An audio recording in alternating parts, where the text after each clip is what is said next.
Roll call, just to make sure, since it's hard to see everybody on one page on this. Eileen.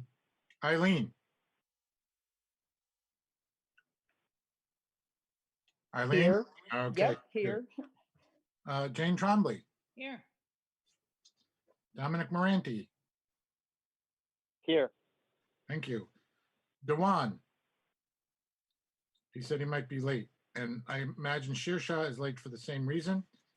They have prayer. Rebecca Wolf. Here. Tiffany Garriga. John Rosenthal. Here. Malachi Walker. Here. And Calvin Lewis. Yeah, you are. Excellent. Okay. This is the informal meeting for March 8th, 2021. Copies of the draft minutes for our last meeting have been provided to you and have been posted on the city website, as have committee reports. And by the way, hard copies of all these things are available too. And if you haven't checked your box in City Hall, in the chamber, you should, because they're way overcrowded and stuffed. And if you don't want to go into that room, Tracy would be happy to gather it together in a box for you and have it ready when you come in. Okay, communicate. Let's just do the communications, then we'll get into the reports. Shaheem, could you put up the one communication, please? Oh, there's the committee reports. Yeah, city audit. This is just, as it says, required communication from our accountant to us that the audit is ready and has been filed with the city. And I imagine next month we will have a presentation, if that's what you'd like. Okay, Shaheem, you can take that down. Oh, sorry. Can I have an introduction to receive the communication? I'll introduce. Jane? Calvin, I'll second. Calvin, second. All in favor, please signify by saying aye. Aye. Aye. Anyone on the council opposed? Okay, the motion carries. Okay, now for It was just voted on. I'm sorry, what? Oh, Tiffany has joined. We just voted on accepting a communication. Thank- Excuse me. Invasive cat. Where was I? Oh, so the first up is the Tim Hutchins and Tony, if he's here. Is it just Tim? No, Tom, I'm here. Tony's busy and Hutch can't unmute. He's driving. Okay, go ahead, Nick. Nick Um, Bureau is representing the fire department for their report. So for the year, we're up to 64 calls total. For the month of February, we had 33 calls.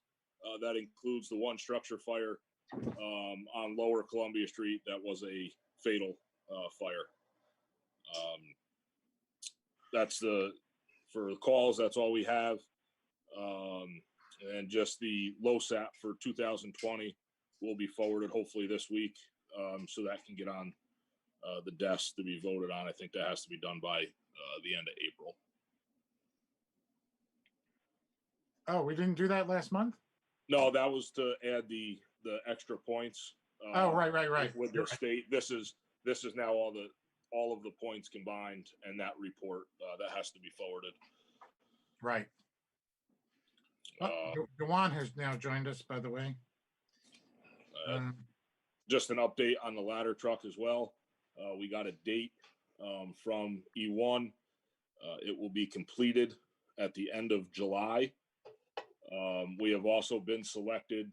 The truck has been selected to go to Indianapolis to the largest international fire show in the U.S. in August, 2 weeks after it's being completed at the factory. So it'll go from Florida to Indianapolis, here to Hudson, as long as the show goes on because of COVID, and that's the rescheduled date. So if not, it'll come right to us from Florida. Okay, is that it, Nick? That's all I have, unless anybody has any questions. Sure. Any questions from the council?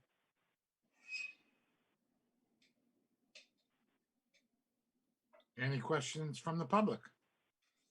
Hi, Rebecca Wolf. I just wanted to say, sorry to hear about the fatal fire. Guys, yeah, it was a tough night. Guys did a good job. We encountered a very large hole in the floor, right in the front door, which made operating and made our attack very different. Our guys are very well trained, and for that reason, nobody else was injured.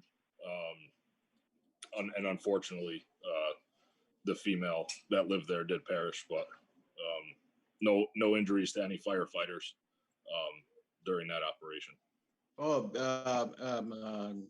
Nick, I wanted to say something on that. Go ahead, Tom. Yeah, I'm the one who called 911 for this incident, and the firefighter came in very quick. I'm very impressed. They came on like within 2 minutes after I called. So I'm very, proud that our firefighters are very responsible and on time. We thank you for that. And yeah, I believe from the time of dispatch to myself and the other assistant chief being there was actually less than 1 minute. And the first engine was on scene in less than 2. Yes, because I was there in the alleyway. I called from the alleyway. By the time I turned around in the Columbia Street, you guys was there already. Thank you. We pride ourselves on being as quick as we can and getting the job done. So thank you. Thank you all who participated on this fire. Any other questions or comments about the fire report? Thank you, Nick. Tim, did you want to add anything, or are you just listening in? Is that the idea, Nick? Yeah, I just was texting with him. He doesn't think he's going to be able to unmute. He's driving home from work. He didn't have anything else besides that from what he told me. Okay, thank you both. Thank you. Heather, are you there and ready to go? Where is she?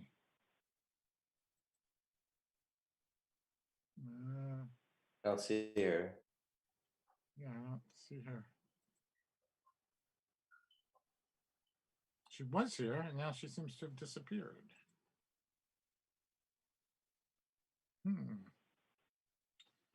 Okay. Maybe we'll just skip her for now and see what happens. Nick Zakos, are you there and ready to roll?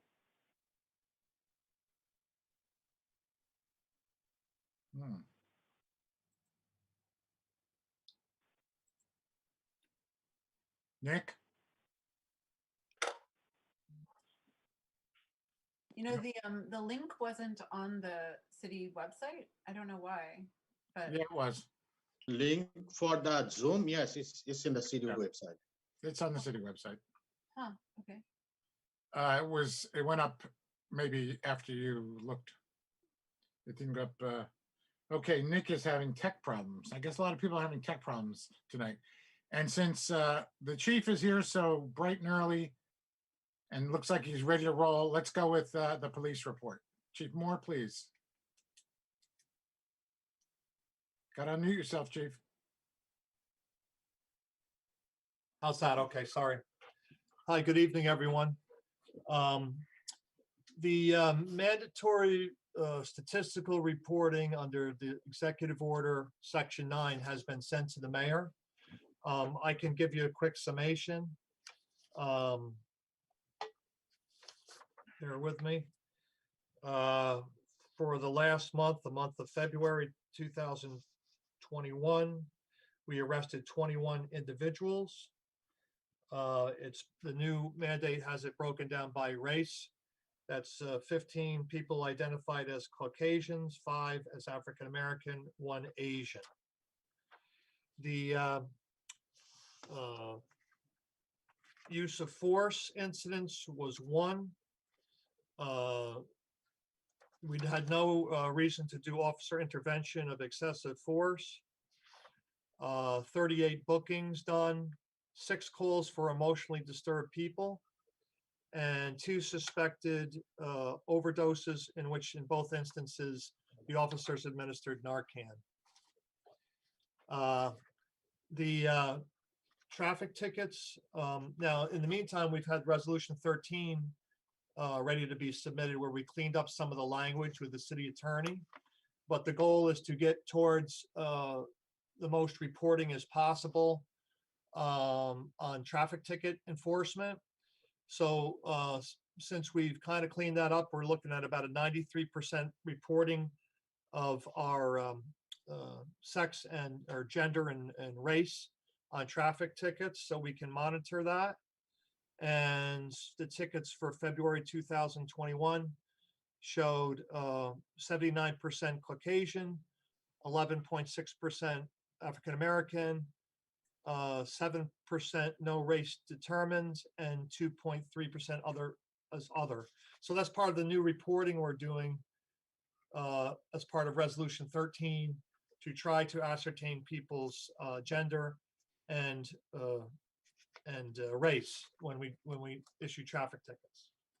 The focus, of course, with the police department. Oh, and another note before I get into that is our newest officer, Ashley Stroka, will be leaving us as of May 22nd for some family issues. So she's taking a job south of here in Lower Dutchess County. She's leaving in March. Oh, I'm sorry, March, yeah. So March 22nd. So what that means for the department is that we're right at a critical juncture now where with 21 officers, in order to fill our patrol posts, we might be at a situation where we're going to be paying more overtime than what it would actually cost to hire another officer, replacement officer. So I've been working with the police commissioner, who's interested in, and the mayor too, interested in money calculations, civil service considerations, and things like that. So we're very sad to lose Ashley, who was a nice addition to our department, but sometimes life changes, and she had to take a job elsewhere. Getting to what I was going to talk about is we have a big April 1 deadline looming for state mandate for police reform, and we have some work to do. We had the park committee recommendations that's been pretty much consolidated in a mayor's orders of January 20th executive order. So we're drawing towards getting compliance to different things, different aspects of that. We have, I think, if the police administration is consulted, we're going to have some work to do in order to be compliant as we go over every aspect of the recommendations. Is the commissioner there with you, Chief? No, he's not. Oh, okay. Now, Officer Straka was, how long was she with us here? About a year. Yeah. And we had paid for her training, correct? That's correct. Yep. So there's no obligation to. Yeah. No, not as right now. She's fulfilled. She's not guaranteed all the things under contract to fulfillment because she's still probationary. I see. So yeah. Okay. Is that a possible thing we could change if we do that again? We could extend it. We have an obligation now, and she's met that. So, Oh, I see. Okay. yeah, in the future, we'd have to extend the promise to stay within the department. Right. Okay. Any questions for the chief? And the mystery person behind him there? Got a question. Chief Moore. Malachi. Malachi, I have a question. How you doing, Chief? Hi, Malachi. Yeah, over the weekend, I encountered two homeless people who, they were actually waiting for a ride from the on-call worker. The one individual he was waiting for, I think about an hour and a half, he was saying, in the frigid cold, which, I really just felt that to be just unacceptable. And I know you guys aren't in charge of the rides for on-call workers, but who can we get involved with maybe preparing an alternative ride, because it was only one taxi available for that night, and I guess they were busy. But is there some way we can communicate with other means of transportation for individuals, especially a night like it was freezing? Yeah, good question. Of course, we have a homeless person issue. Anyone in town knows we have specifically a few people that are homeless, and it gets cold in the winter. We've been in discussions with county social services and have worked out a person to call for the rides. The police department has given rides before to their provided apartments or facilities where they're going. So yeah, so we have discussions going on now, Malachi, with social services. We have a number to call, and there shouldn't have to be that long of a wait, especially on a cold evening. I mean, we've gone so far to bring folks into the station here, into the lobby, and to wait for their rides. We did last week. Yeah, so we just did last night, as a matter of fact. Okay, so that is an option for them to come wait into the police station while they wait for their ride? Absolutely, yeah. Okay. And the patrol should be out about looking for, especially on these frigid nights, and Right. they'll direct them over to our lobby while they're waiting for the ride. Okay. Yeah, this individual, well, he didn't indicate to me that he was offered that, but maybe he was. I'm not sure. Yeah. Malachi, Yep. as a point of information, I was working with DSS before the pandemic on establishing a code blue. Isn't that what I think that's what they were calling it. Right. Station for the city, and it just became impractical during the pandemic. But I'll let you know when we get that back on track. Commissioner Gibson is very interested in the project, and that would be a place where people could wait and spend some time in when it's really cold. All right. Thank you. Cheryl Roberts has been working also very hard with a small task force to try to address the problem of emotionally disturbed people, homelessness, and so we've been talking weekly on this matter for a while now. Okay. Great. Any oh, sorry. Chief? Oh, Dominic. Go ahead. Thank you. So, Chief, it's brought to my attention, and I want to commend your department on the incident at the waterfront. I know it's very delicate, but from my report that I got, it came out very positive in terms of injuries and resolving it in a manner that it was commendable for everyone involved. Yeah, I mean, you talk about like a lot of guys were involved in several incidents, but in a 1 week span, Detective Waith wrestled a person with a loaded handgun, negotiated a suicidal subject, and also gave CPR to a victim downtown. So he had an eventful 3 or 4 day span there. So I give him all the respect and all the guys that went down there. But you're right, it's a delicate situation. Other questions or comments from the council?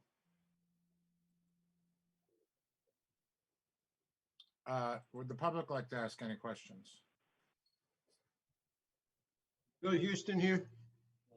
Okay, Bill.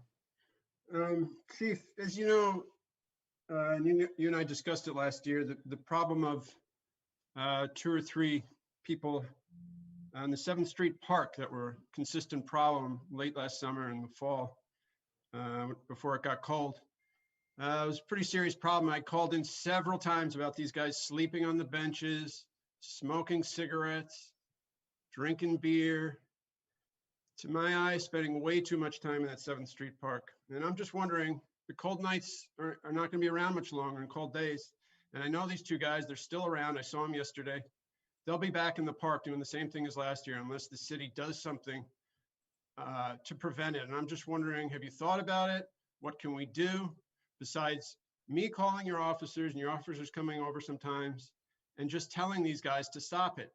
Your officers leave, it resumes. And it happened like every day last fall. And I'm asking, I guess I'm curious what we're going to do about it, and maybe a bigger picture with Common Council. It's going to be a problem, and it seems like we're failing at it. You know, we for once, Bill, we agree. The report that I submitted to the city attorney showed that the police department has spent over 1,000 hours dealing with several homeless people, not just in the park, but throughout the city. The system needs to be changed. Cheryl Roberts has been very aggressive in with the Greenberger program that she's working with, trying to formulate plans, not just on the city level, but on a county level. It's part of an ongoing discussion. I agree. The police, you know, police resources are being used time and time again. It's the same thing. I think one individual, we have over 150 calls for service involving them, and it doesn't seem to get better. It's doing the same redundant thing over again. And the wheels of government turn slow to try to really get some kind of an answer to emotionally disturbed people, homeless people, people with alcohol problems. It has to be a combined effort. And what you've observed is exactly accurate. A citation for an open container, a ride to your shelter for the evening is only a temporary way to address it. So we're looking at a much larger problem here. And I do think that unless it's addressed, it will continue as the weather gets warmer. So is my understanding right that you can't bar these 2 or 3 people that are the repeat offenders from the park? I mean, I don't think they need to be thrown in jail, but what else are we going to do? Yeah, I mean, it's a combination of counseling, providing them alternatives. But I'm wondering, Chief, Oh. The HPD cannot take these guys in and give them a ticket and say, or have them spend some time in jail and say, you can't go back there because if you do, you're back in jail. Is that not possible? The short answer to that is no, you can't. If they have and some of them have a dozen pending things in court, still doesn't give us the right to physically throw them out of the park. And then this. Not necessarily. Okay. Bill, you have to answer. Come on, Well, Bill. what happened too is we got to remember too, with the pandemic, a lot of the court procedures have been delayed. Sure. So a person that might have 6 open containers or disorderly, one of them has an assault charge pending. All this stuff is backed up, and the backed up, because it's backed up is why you don't see any change. It's just like, you know, nothing changes. Chief. Got to be a better way. I agree. Rebecca? Yeah, I was just Okay. curious. I had a meeting today on a housing related matter with an organization that is working in the county and in the city called it's St. Catherine's, and they're like a housing organization, but they do a lot of very direct work with community members. They have a van that drives around, which apparently has been in the city already, but they're going to be stepping up the van, and they have caseworkers who drive the van, and they provide all sorts of different kinds of services for people in a very direct way. And they mentioned that in other locations they work a lot with the police departments, like in Albany they work a lot in Albany and Rensselaer. Is this the solution to the problem we're talking about? Bill, This not is to not get a- it to them, I'm please. sorry, no, this won't solve this specific direct problem, but I mean, I think really for me, this points to the larger question of like, how does the city try to somewhat orient the social services aspect of what the police officers are asked to do at times towards, towards social services provision. And so I just wanted to bring that up. And actually, I was just curious, Chief Moore, if you had worked with this organization at all or know of their presence, because they apparently work with DSS a lot. No, I don't know about them directly. We work with DSS also, obviously, every week. I just think these kind of solutions are just being offered now. It's just like we're kind of always late catching up to whatever, problem, whether it be overdoses, it seems like drug abuse. It just seems like we're always a little late on our answers, but the solutions have to be out there. And I agree, this shouldn't be a police issue. We're forced in there for public safety, and we have whatever means are available to us, but sometimes that's not enough. It doesn't stop a reoccurring problem. So yeah, we're open to all organizations, all solutions. We're open to working with DSS because I want the park, I don't want these people to freeze to death, and I want the park to be inviting. I don't want people being accosted, solicited in the park. I'm open for all kind of help in this matter. I'll put you in touch with these people because they're eager to do everything that they do. Very good, great. Any other comments or questions? For the chief. Okay, thank you, Chief. And by the way, thank you for providing that information, even though the resolution numbers 13 hasn't been approved yet. Right. You're well. Thank you. I think the one thing I asked, Mr. President, is that, in getting prepared for April 1, I think we still, just like I thought the approach to resolution 13 really worked out good, where we sat down and refined the language. I think that this needs to be done too for the park committee recommendations, because that's what we do on this end of the building down here is we formulate policy. And sometimes the ideas have to be gleaned from the public and forced and put into a policy that is vetted by our city attorney and consulted with the union and all made into the policy that points us in the direction that our citizens want us to go. So my hope is that as we get ready for the submission to the state, that we're, as police administrators on this end of the building, we're included in just like we did with resolution 13. So thank you. You're welcome. Thank you. Moving along then to, I think Nick Zakos is ready, so we'll do youth next. Nick? Thanks for being patient, Tom. I think I got it all working, if you can hear me. Yep. And then I'll go ahead and see if I can share my screen.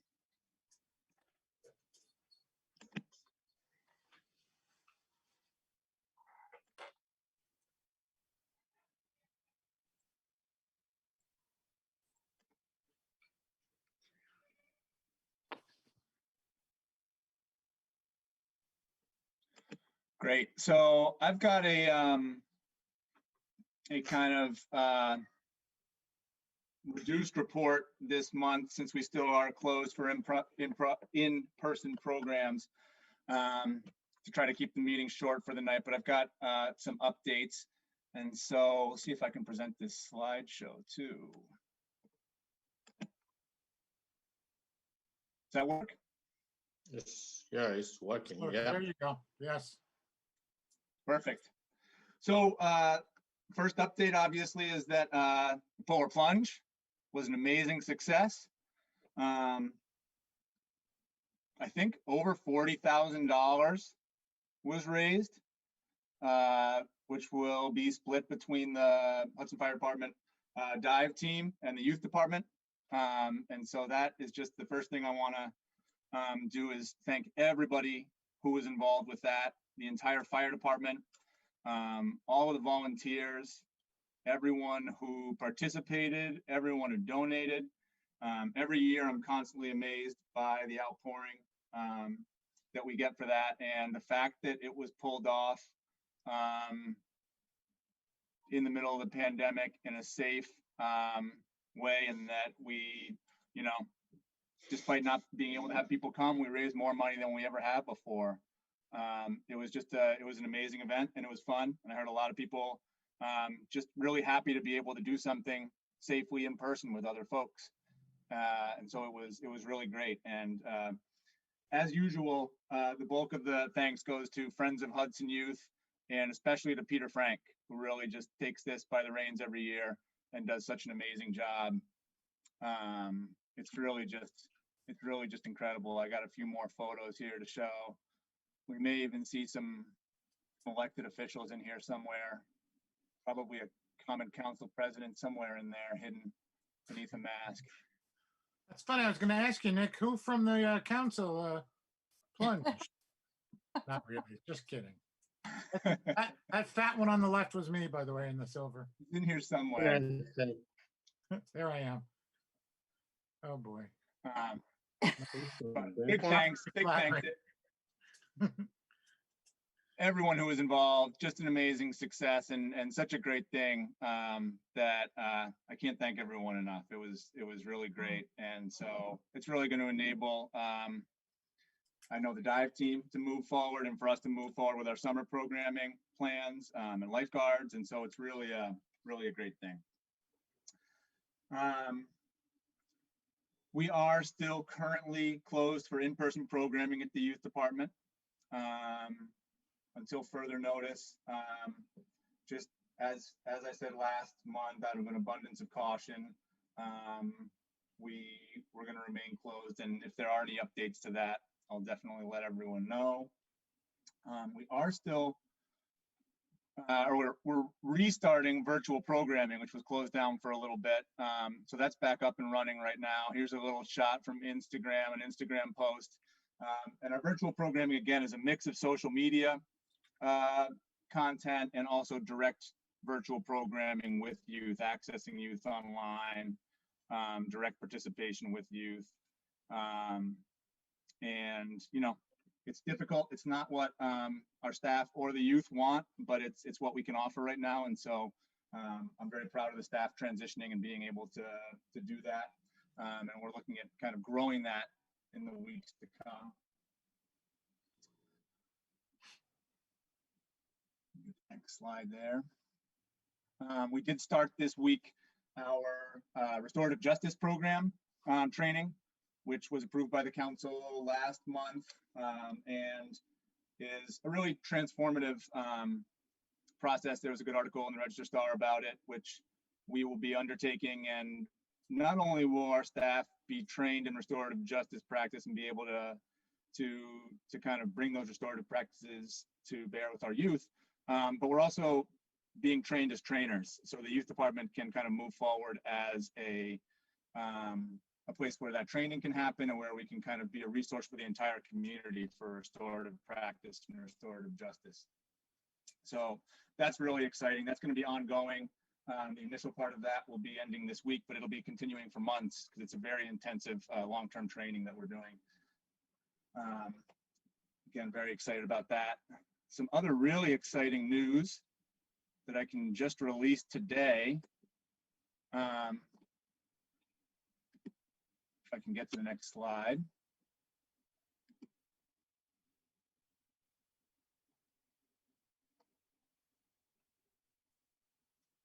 Which I don't seem to be able to do. Well, is that the floor is finished. Oh, beautiful. Look at that. So this is just incredibly exciting. And today the last coat went on. I had to kind of climb around and get up to be able to get that photo because it's still a tiny little bit tacky. But it's just something we've been waiting for so long.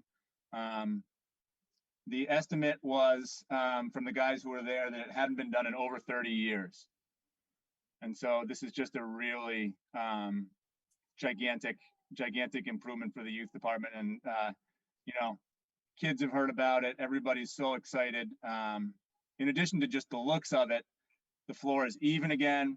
And the big thing is that we get back our traction and the ability for people to really safely be up there and running. And it's a professional floor at this point, which is what our kids deserve. So we're incredibly excited about that.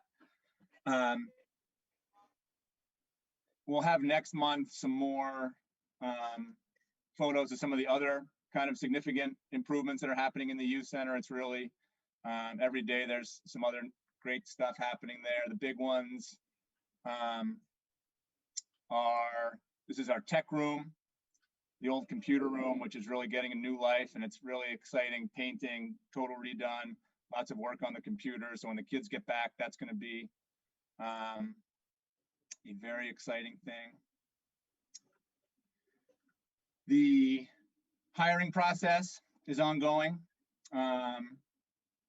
We're still working on a few different elements of that with civil service and internally figuring that out, but we do have some applicants. And as we know more, we'll update you guys more on the hiring process for the director position. Up and coming, we have, hard to do that. Let me pull the agenda back up real quick for us here.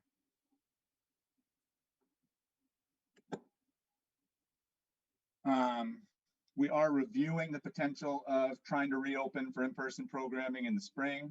It probably wouldn't happen until mid-April at the earliest, but we're looking to see whether that could be possible to do a safe, probably smaller scale reopening before summer camp so that we could meet the need, as we know that when weather gets nice, kids are going to be back out, and we would love to be able to offer something for them in person. And then we've begun summer programming. We are anticipating this summer to be still full COVID precautions. And so it's going to be not the summer camp that we're all used to, but much more something akin to what happened last summer, which was very different, but a big success. And so we're going to be working off of that template and trying to provide as many opportunities to our youth as possible so that we can meet the needs of all of the youth who need daytime activities throughout the summer. And obviously opening up the lake for the public and lifeguards. We've already been in touch with Trudy Bite about our lifeguard trainings. That's going to be happening. And so with the funds from the Polar Plunge, we're set to move forward again with this summer and get programming going. So that's exciting. And that's all I got for this month. Again, I want to keep it short, as short as possible. And when we're back open and back doing full programming, I'll have bigger reports for you all. Or someone will have bigger reports for you, if not me. Questions from the council? I just want to commend you, Nick. It's Malachi on that floor. It looks very nice, man. Very excited about that. It's very exciting. Nice. Nick, can you take your screen down? Also, Nick, this Oh, is sorry. Tiffany Garriga, Alderman Garriga. Yes, the floors are beautiful. I was taking pictures and I'm definitely going to post them tonight. And I am excited to see what else is in store. I'm upset you didn't show those tonight. No, I'm just kidding. Any other questions or comments from the council first? Nick? Yes. Again, yeah, I definitely commend you on the floor. It's actually probably 24 years old, the floor is, because it was installed when I was there in, I think, 95 or 96. But at that time, I think the maintenance, I think it was every 3 or 4 years for that floor, you know. So prior to it probably was an ice rink because of, you know, I know there's also, I don't know if you know, there's a product out that you can use that helps when cleaning it with a dust mop. I know the schools use it to help prolong, you know, the maintenance of the floors. So that might be something you might want to look into. Yeah, we use I know that. We use that nightly, Dominic, when the youth department is operating. That's a nightly process for our cleaner to apply that and use the dust mop. Right, great. And then today when I was on the website, and just maybe you can give me clarification, and Jeff, I know last month or the month before we had to make it a resolution for the secretary position. And I did notice today that there is a position for an assistant director. Is that something through civil service that we need to approve prior to hiring someone, or so we don't revisit the same issue that we had with the secretary position? We're in that discussion with civil service today, and the question is whether civil service gives the okay first, or whether the council gives the okay first. And so we're in that discussion today, and as soon as we know, we'll let you know. And then Nick, but we have. It's not a new position though, is it? Well, it's a rehire. We're unfortunately losing one of our rec attendants who was essentially, and some of you may remember, in the budgeting process, we were debating going ahead with these titles at the beginning of the budget process and putting them in as new titles in the budget. There was a few new titles that we were looking at, but we decided not to during that process, through discussions with the council and the mayor's office.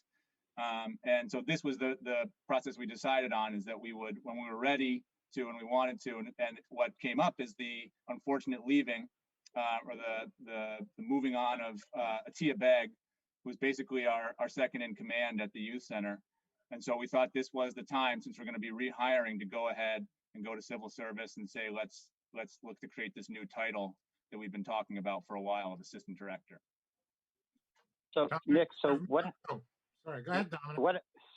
So what happens? It said civil service. So if you're asking right now to hire a position that civil service hasn't approved, and also in terms of the job description, in my experience, and a lot of the assistant directors, who also run day camps, they also serve as their camp director. Is there a reason why that wasn't put into their job description, to assist in also, a little bit of budget reduction by combining that position, for this 6-week camp director oversight?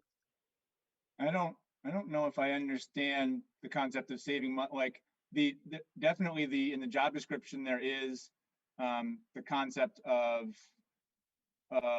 working both at the youth center and at the summer camp, but I'm not sure where the cost savings would be. I don't know if I understand that. Well, right now you have, in the summer, you have a camp director, part-time position that is always hired every year, at the summer. No, we don't actually, position. Dominic. Historically, rec attendants have filled that role.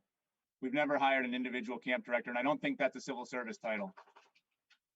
No, but under Department of Health, I think you have to have a designated camp director, right? Yeah, but that's a Department of Health designation. Dominic, is this something that you and I could discuss sure. independently, that we don't have to do this in front of just take too much time out of the meeting? Because I'd be happy to discuss all this with you. Sure, absolutely. Sure. Let's do a call this week and we can go over all of it. Absolutely. Thanks. Oh, great. Okay. Anyone else have questions or comments for Nick? Maya, would you like to contribute anything as the commissioner? I think that Nick has covered everything that we need to cover right now. Thank you very much. Thank you. Is here? No. Is Robin Waters some? Oh, there she is. Robin. Hi, how are you? Hi. So just the update from last week. The website now is up and running. Our goal was to make it as accessible for seniors as possible in terms of font size, and looks good too. Okay, thanks for taking a look. And so it's been helpful for people to get into programs a little easier and all of that. So our virtual programs are ongoing. The aerobics class that has been outside is happy to see the weather getting warmer. They do it continuously, even exercising outdoors in February a couple times. They are pretty committed. So our seniors are fairly involved with our programs. We are looking to increase our staffing. So we are hoping to, we have initiated the process with the mayor's office to hire part-time staff in the clerk position to provide more outreach services and more of the day-to-day responsibilities. With the vaccines and the testing sites, there's a lot of support that our seniors need that have been difficult to meet the demands that they of the situation. So we've been collaborating with the Office of the Aging and on the county level to try to provide support where we can, but it's part of the reason we need additional staffing.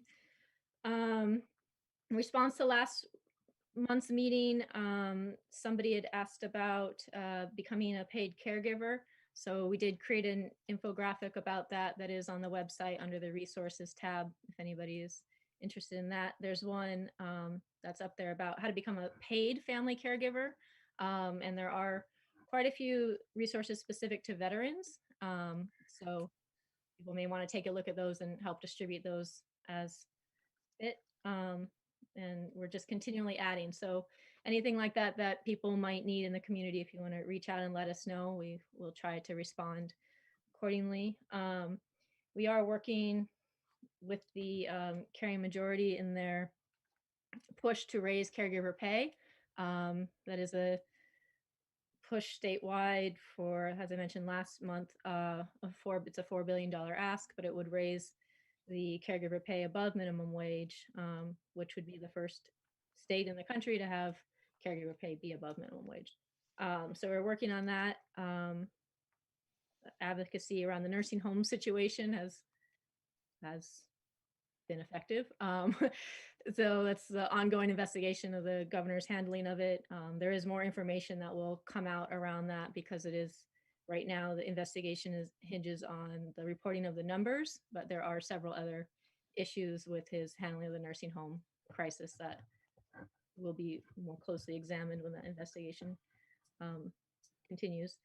And along those same lines with our advocacy work, we are looking at some policy reform regarding caregivers and nursing homes. I know I've mentioned the ombudsman and our work with her. I think I've said this before, but she is responsible for 5 counties, and that's as one person, about 8,000 beds. So it is not set up to really support residents in nursing homes. The system is not set up that way. So we are working to increase funding so that there can be ombudsmen per each region and create more accountability measures for nursing home administrators. In terms of a new program, is Chief Moore still here? I don't know if he's still here, but he will be visiting the senior center on the 18th for a virtual visit with the goal of informing people about some scams that are in the community and how to keep seniors safe, how to keep their information safe, and what to do if they're afraid that their information has been compromised. So that'll be March 18th at 4 p.m. and the Zoom link is on the website. We are extending individual invitations to people who manage the social media, like Facebook pages, so that anything that's posted there, they can readily provide information to people who might need it. So if you are one of those people, please come and pass that information along so that seniors in our community can have the information they need. So that's the overview. I don't know if anyone has specific questions from council members or comments? Questions or comments from the public? Oh, yeah. It's Malachi. I just want to say, great job, Robin, with all that you do, and it's definitely not overlooked. Thank you, Malachi. I appreciate it. Okay. Bill, Yeah, excuse me, Tom, before Nick gets the chance to leave, is the plan to discuss the maintenance issue at the park, Oakdale, between DPW and Youth Department going to happen tonight? I don't know. Remember last month, we said, oh, we'll talk about it next month when we have Rob and Nick together. Oh. I'm glad you reminded us. We'll see when we get to DPW, but next we're going to be doing finance. Okay, is Nick going to stick around? I don't know. Let me see if he's still here. I'll Are there text any questions for me? him. No, it's not good. Sorry, Rob. Okay, thank you. We'll find out shortly, but let's go to Heather. Are you there? So Nick's not here. I am. Okay, thank you, Heather. Do you need the So screen? I'm just going to share my screen. Okay, great.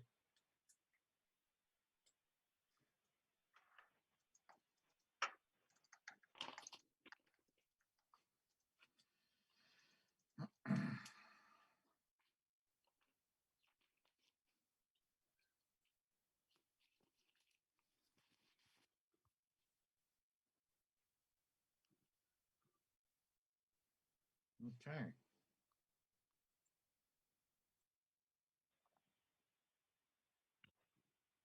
Okay, you should be able to see that. Yes. Yes. Okay, great. Okay, so Can you much of zoom this in a little bit, individual- please? Zoom in? Sure. No. Thank you. Zoom out.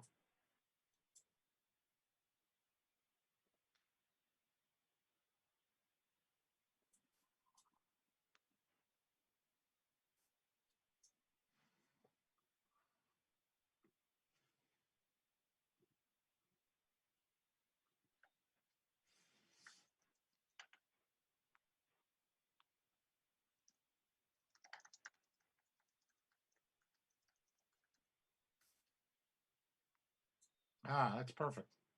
How's that? Perfect. Thank How's you. that, Tiffany? Okay, great. Thank you very much. Oh, no problem. Okay, so a lot of the same usual topics, financial reporting, as Tom mentioned, and as you saw in one of the communications, the 2019 audit. It says draft, but it's not draft, it's the final. Has been completed. It was issued to the mayor's office, the common council. It's been posted to the city's website, and it's also been posted to EMMA, which is the municipal market website where all of our bond activity, our public bond activity is. And that's a requirement.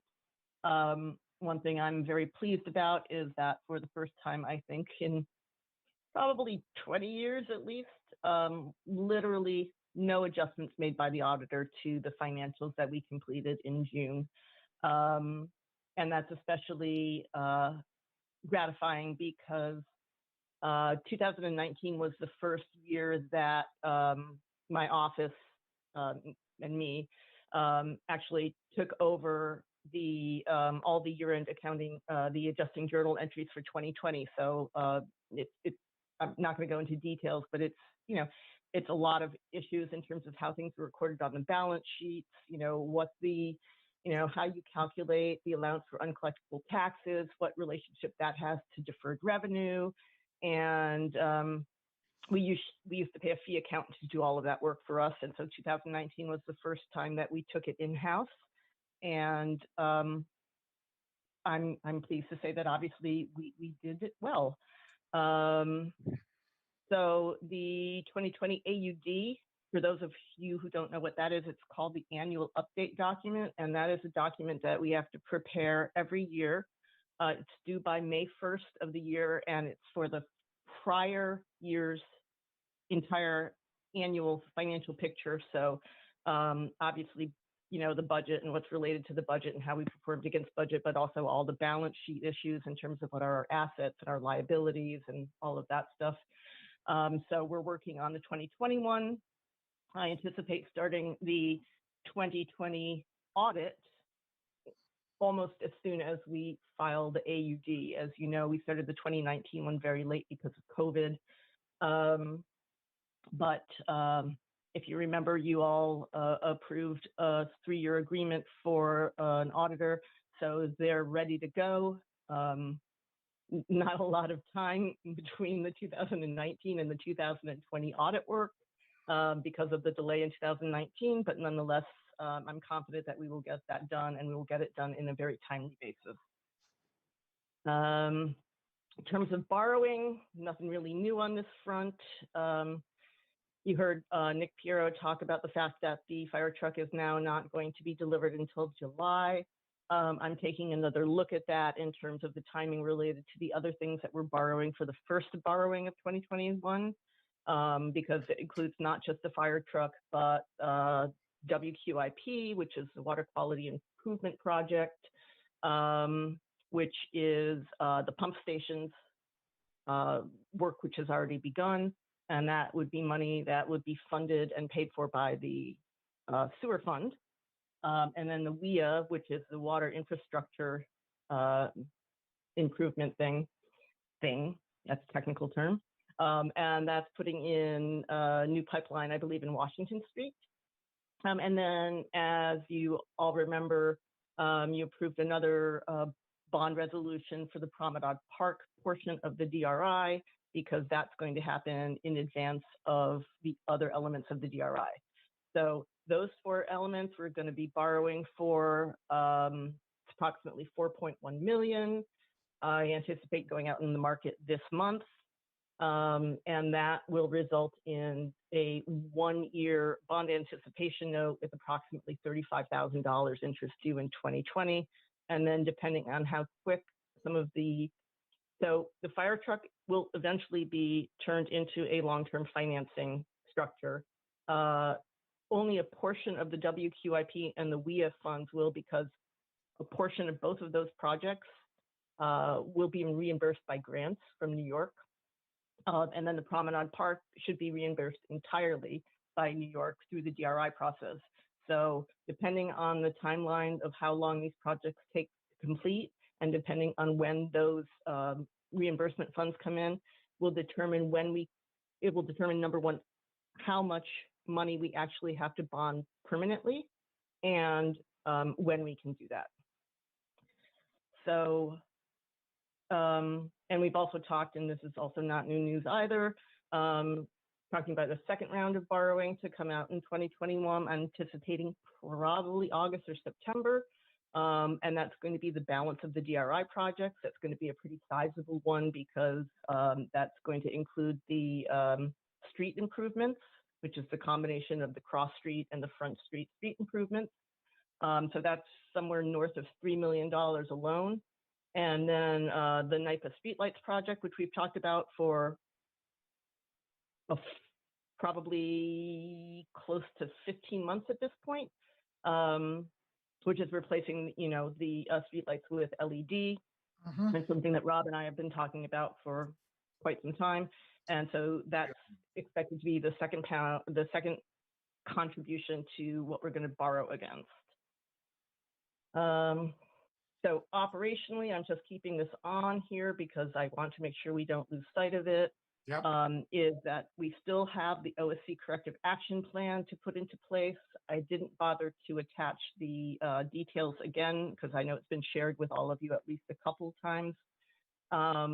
At this point, I think what I'm going to do is I'll obviously reach out to Tom and Kamal again and determine how we want to go about this, but I'm also thinking for some of the more basic operational stuff, probably I'm thinking Tracy Delaney and myself and maybe some of the department heads can collaborate on at least the accrual portion, because one of our goals is to move accrual tracking into Paychex, which is now what we use for paying people, and they have a built-in accrual thing. And it has a lot of great features. Like every paycheck you get, you would know exactly how much time you had and all your different accruals. The thing that's going to be important for the council to consider is what they want the accrual policy to look like. And Tom, I don't know if that's something you might want to create one of your ad hoc committees for, or, I could certainly come up with some proposals for you to review. You just let me know what direction you want to go in. But yep. For the people that haven't been paying too much attention, the city has been providing accruals to employees for I don't know how long, but I'm going to say 20 years at least, maybe 30. And basically that means, if you work a day that you were supposed to have off, you get to accrue that time. There's also vacation accruals and other things. Some, but not all, are in the union contracts, but a lot of it isn't. So it's just sort of been, this is how we've always done it. And what the Office of the State Controller would want to see, understandably, is what is the policy that dictates that? And, some of the issues that need to be addressed in the policy would be how much accrual time can you earn? And probably the second most important thing is how long can you hold on to it? Because it does have a financial implication on the balance sheets. Like it's considered a liability because we technically, owe this time to the employees and they can take it. So in reality, what we really want to do is set some sort of time limit so that at the end of that time limit, if they still have accruals on the books, they get paid out for it. So we're not constantly carrying this liability over years and years and years. So that's basically that for those issues. How long And has that been happening, Heather? oh, I well before my time. I would guess 20, 30, 40 years. Heather, this is Jane. Do you know how much money is associated with this kind of stuff? I mean, year to year, like what the carryover is? I can tell you that eventually. I just thought maybe it's about right now we're carrying about $1.7 million on the books. In just these accrual payments? Yeah. Yep. So because the other thing is, again, many of them are called for by the union contracts. So that amount is going to make up the majority of that 1.7 million. So I'll give you an example, in both CSEA and give you an example for CSEA, you get X amount of sick days. If you don't, I'd actually have to pull up my own journal entries to remember this entirely accurately, but basically you're allowed to carry X amount of, for example, unused vacation time and X amount of sick time. The contract allows you to carry a certain amount. For CSEA, for example, you're allowed a maximum of 250 hours. If you're an older, not an older by age employee, a older employee that was hired earlier, the contract was then modified and it was limited down to 200 hours. So when an employee retires, if they have that on the books, they can get paid out for that, which is why it's considered a liability. And is that 250 hours per year times however many years they work? No, no. That's a total amount at the end of the year. No, but and then that's obviously per year. I mean, so you could add year 1, year 2, year 3, and each is 250 hours worth of payment. No, it's a maximum over your career lifetime. Oh, I see. Oh, phew. Okay. That's Yeah. good. Okay. But there's also, vacation time and comp time and sick time and all of those types of things. So, as I said, the majority of it is covered by the union contracts, but there is a not unsizable portion that really needs to be, turned into a policy so that we have clear direction on how we handle those things. So it's not, it's relatively straightforward. It's just really a question of, making the decision of how the city wants to, define this. But it's not complicated. Right. But it's also without direction. So. Yes, it's like many other things, as I found when I started here, it's always been done like that, is a very frequent answer to questions you might have. And we're working to change that one thing at a time. Is this the first time that you're bringing this up to the council, or has this been brought up before and nothing has been done? It's been brought up to the Finance Committee. I'm not, and I think maybe in my last, We had a meeting scheduled and then the pandemic hit, is what I recall. It's been, yes, that is, well, yeah. so, Go ahead. no, I was just gonna say, so, yeah, we just need to get it kickstarted again, that's all. And I will take the lead on reaching out and trying to make that happen. Great, thank And you. Tom, you know, you and I can talk, and if you want to create an ad hoc committee to work on it, or if you just want me to, you know, like I said before, if you want me to draft some concepts and have the whole council review them and discuss them, you just let me know. Yep. Okay, so if there aren't any other questions on those issues, I'm going to move into actuals.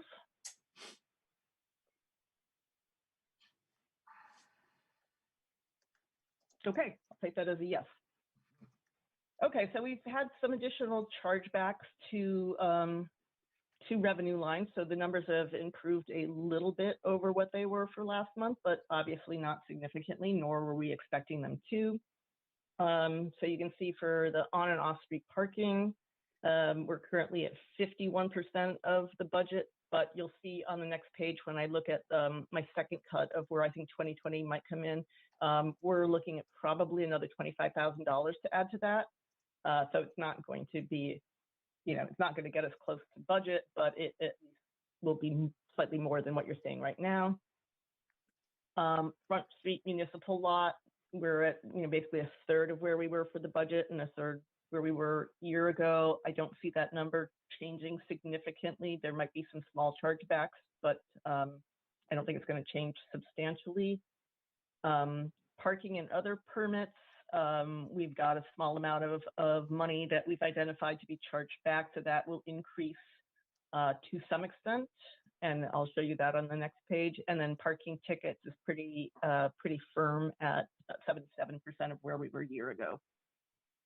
So net for those four, you know, parking related issues, no surprise, we've been talking about this since April.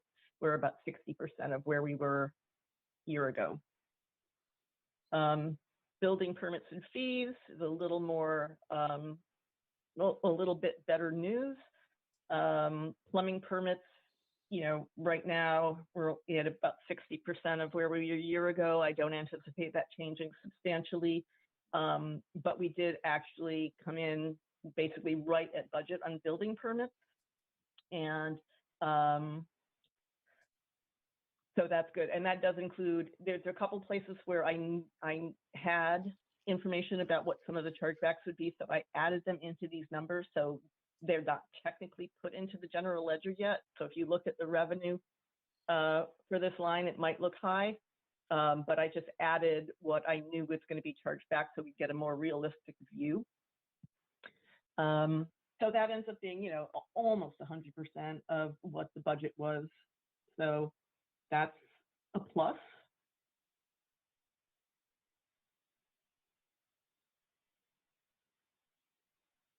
I'm just trying to scroll down here.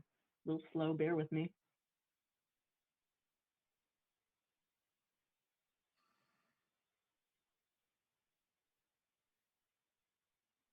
Okay, and here's some more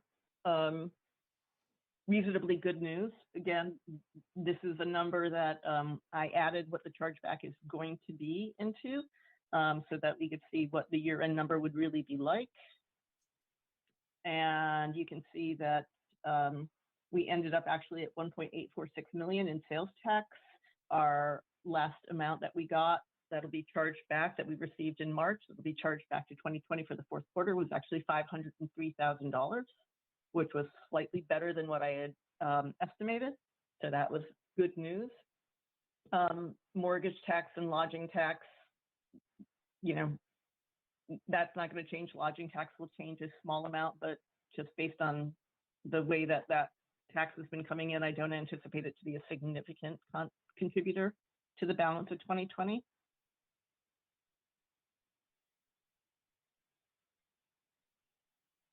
So if anybody has questions on those, be happy to discuss those now. Otherwise, I'm gonna move to 2021 on the same category just to see how we're doing so far this year.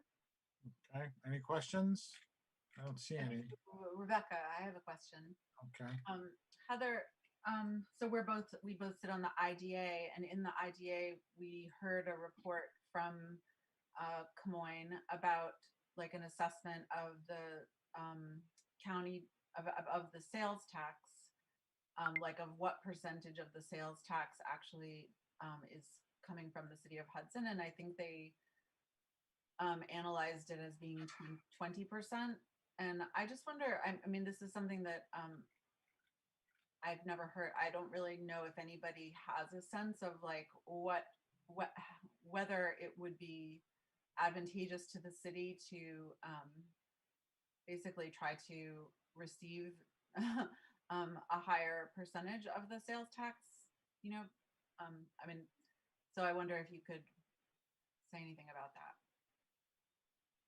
Sure, that is a long living question. One of the challenges with sales tax is that it is distributed based on zip code. And the fact that Hudson, New York shares a zip code with many other municipalities, including Greenport, Stockport, Stuyvesant, means there's no clear way to determine exactly how much sales tax is generated by the businesses that are in Hudson proper. In addition to that, there are also issues with, for example, you know, we have a CVS on Warren Street, but CVS doesn't report things at the, you know, individual store basis. They report it, you know, in zip code at minimum. So there's really no way of knowing what those contributions are. There have been multiple attempts to determine whether or not if Hudson actually, so we have the option to opt out of the county sales tax and implement our own sales tax, which means that we would get just the sales tax on the properties in Hudson. The problem is, because no one can tell us exactly how much that is based on the two issues I just mentioned, it's a very, you know, potentially risky proposition. And I would argue, you know, when people were looking at this, you know, 15 years ago, it was less risky because Hudson, you know, was a sort of a burgeoning economic engine compared to a lot of the other areas that we share with. But, you know, with the advent of the strip malls out in Greenport and the sales that that they're probably responsible for, I'm not sure. I think it definitely makes it more questionable. Having said that, the way that the sales tax is distributed now is based on two factors. It's based on, number one, population distribution based on the census, and then number two, based on personnel costs. And I think it's a 75-25% split. On top of that, though, for the past many years, Hudson basically has gotten an extra bump to that. It used to be a fixed amount back in the, you know, in the 80s and 90s, I think. And now it's a bit of an extra percentage. So basically, Columbia County, I don't know how much of this detail you want, but I'll try and make it brief. You know, Columbia County keeps 70% of it. Okay, the state distributes the sales tax to the county based on their zip codes. County keeps 70% of it, distributes the remaining 30% among all the municipalities in the county. They also basically contribute a small portion of their 70% to the city as an additional bump to recognize, you know, the contribution that, you know, clearly Hudson is creating more sales tax than, you know, Stuyvesant or Stockport. So, you know, I guess the short answer to your question is, could that be renegotiated? Potentially. But unfortunately, we just don't, you know, we just don't have the data that would make it a clear argument one way or another. Okay, can we move on, please, Heather? Thank you.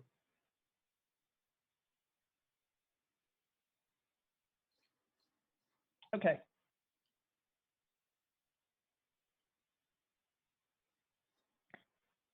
So year to date, we're at 60, that shouldn't say before chargeback, so just ignore that.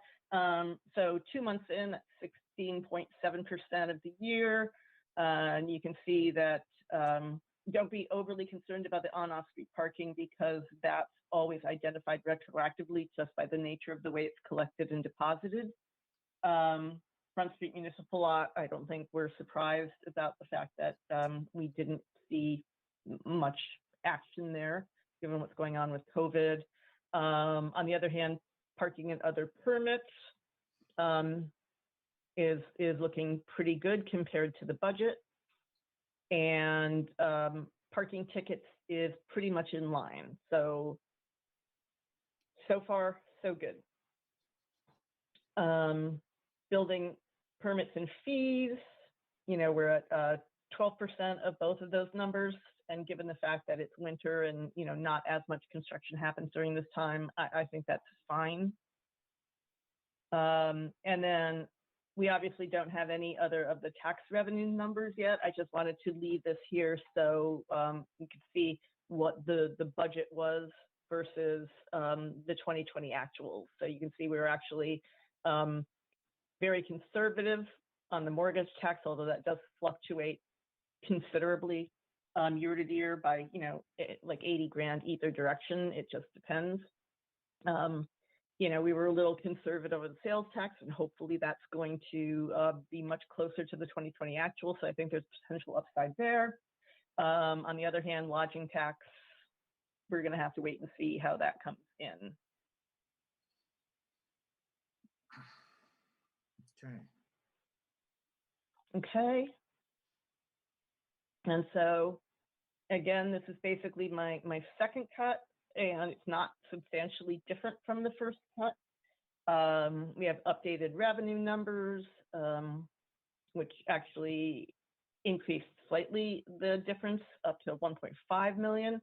But some of that is offset by the fact that, for example, you can see here the sales tax, which is an actual number now, is now 503. I believe in my last estimate, I had it at 450,000. So that's helping to offset some of those differences. I'm not going to go through all of these in detail because I've done it before, unless people want to ask specific questions about them. But once you take all of those into consideration, we're still looking at basically a little under $1 million with expenditures higher than revenues for 2020. Which is a little better than the first projection primarily because of the sales tax. So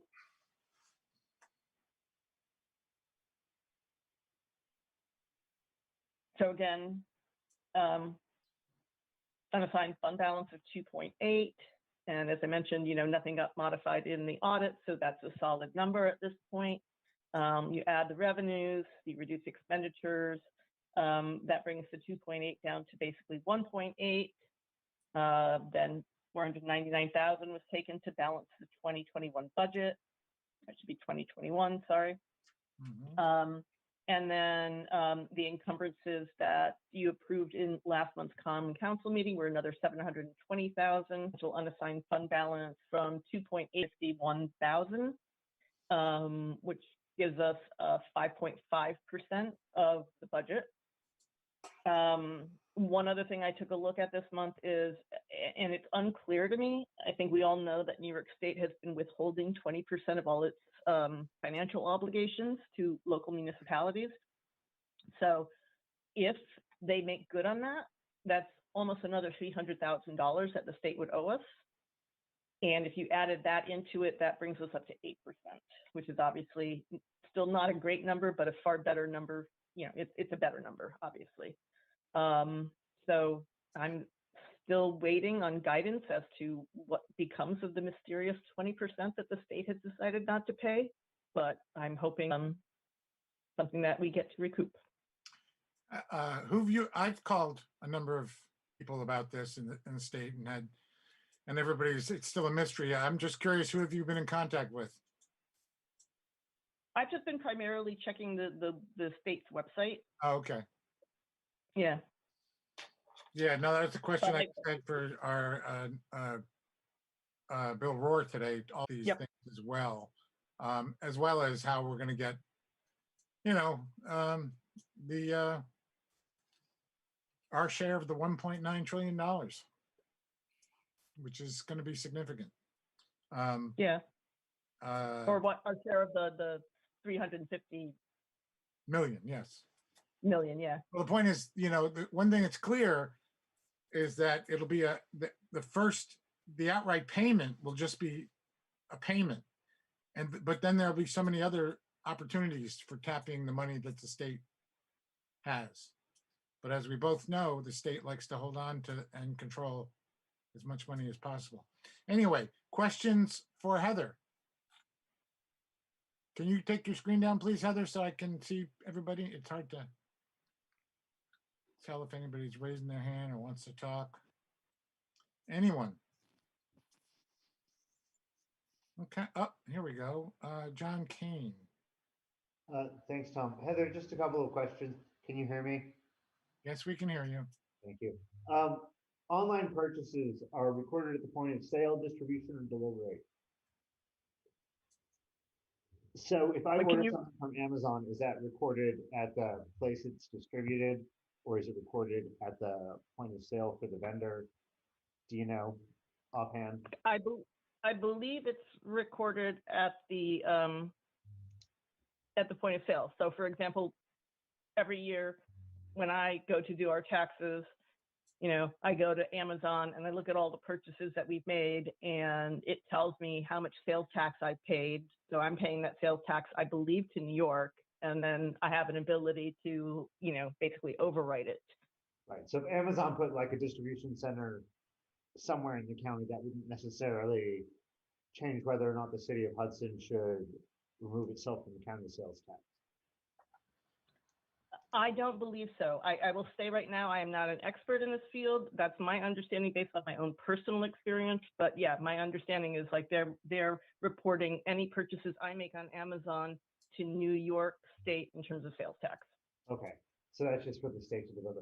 How possible is it to get data moving forward to estimate if Hudson were to remove itself from county sales tax or renegotiate, what the benefit of that would be?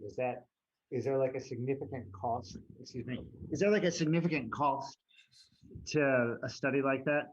Do you think, I mean, just in your estimation?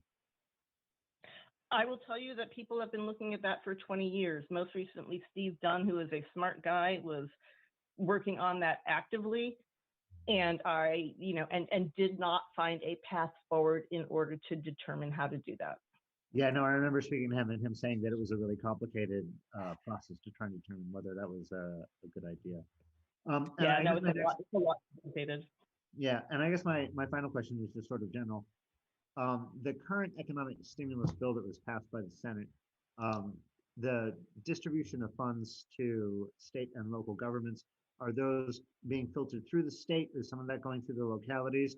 Do we know, and I guess I asked this last month, but there's been some, do we know what the formula for that might be or what the range of aid might be to Hudson?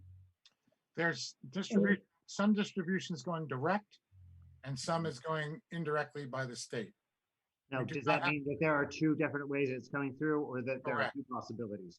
Okay, so there are two different paths. There's nothing definite yet because it hasn't been passed by the House, but understood. Yeah, yeah. According to NICOM, which issued a opinion today, that there will be two different ways it comes.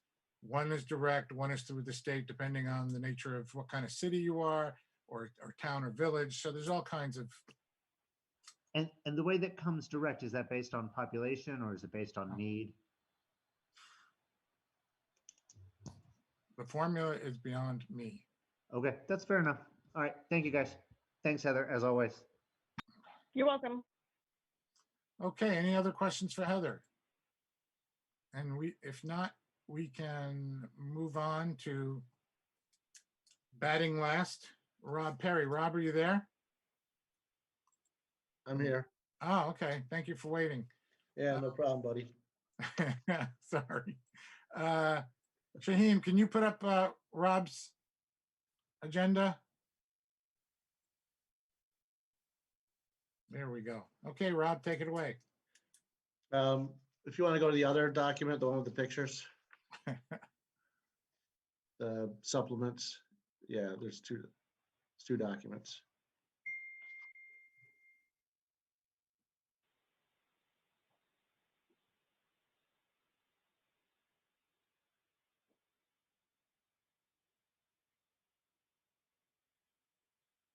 There you go. I just got to scroll to that first page. Okay, so accepted revenue for January was 22,500 basically. You know, we budget about, we forecast about $35,000 a month in revenue. It's not atypical for January and February to be lower than the average, simply because, especially when there's a lot of snow, because you don't really expect the guys who are going to get the septic waste out in the country to hump through 2 feet of fresh snow to go try and find a D-box and a septic tank. So it's not uncharacteristic to have it low like that. A series of, you know, our sewer plant was a $12.5 million upgrade, and it's been 10 years since that took place. So, you know, we're starting to get some significant wear and upgrade issues that need to take place. And so just a list of some of these pumps. That's the blue pump there is actually in the headworks. There's 4 of those that can actually combine, do 12,000 gallons a minute. If you want to know what that is, a regular swimming pool could be filled in 2 minutes. So they're pretty serious pumps. So when they need some repairs, it's pretty serious ticket with it. So to repair that one pump is just over $10,000. There's a larger pump down at the South Front Street Pump Station that needed some different repairs, $8,000, and one of the blowers at the plant. So you know, big equipment, big operating expense, big money for repairs. As far as the WQIP project, which is the pump station upgrade, the backup generator is online, and now we're working on the telemetry, which is basically having that pump station communicate with the sewer plant. Moving to water, just, you know, one of these maintenance issues. You know, picture 2 is that's inside the barrel of a hydrant. Because I know people have always wondered what it looks like inside of a fire hydrant. It's picked on page 2 there. Next one down. Hello. There we go. So the circle is, and so there's 2 rods that go down. There's a puck that's inside the main, and that's a coupler that ties the 2 rods together. And what happens is when the firefighters turn it on, they're actually pushing that rod down into the main and water comes out. In this instance, the hydrant was hit by some vehicle because it's close to the curb during snow. And so the guys had to repair that as well as a flange. And you see the hydrant is back in service. So just a little bit of kind of maintenance there. The annual water quality report has been submitted and reviewed by the county health department and the state health department. And so we'll be putting it up on the website, but this is just one page from the report. I wanted to call out that, you know, it states the City of Hudson Water Department has completed first quarter monitoring with no detects for PFOA, PFOS, and 1,4-dioxane. That seems to be the question du jour. Just so that everybody's aware, it's highly irregular that surface water would have these contaminants in them. It's almost always well water. The exception to that is Newburgh, and that's because those compounds were in the flame retardant that the military base was using in their drills, and then they were washing it down and it was going into their public reservoir. So, but other than that, so we're not surprised. We would have been very surprised if we detected anything, but it is a state and federal requirement. So, you know, we're out doing it. As far as the Washington Street project, you know, there's 2 projects going on concurrently. One is the water main replacement. The other is the lead service line replacement. And so now we have some easements that are under legal review because the people that have the lead service lines replaced have to realize that the good news is they'd be getting a new copper service from the main, with the understanding that after it's complete, tested, and functional, that they own it going forward. So there's just some of that work there. Plus, they need to give us permission to go on their property.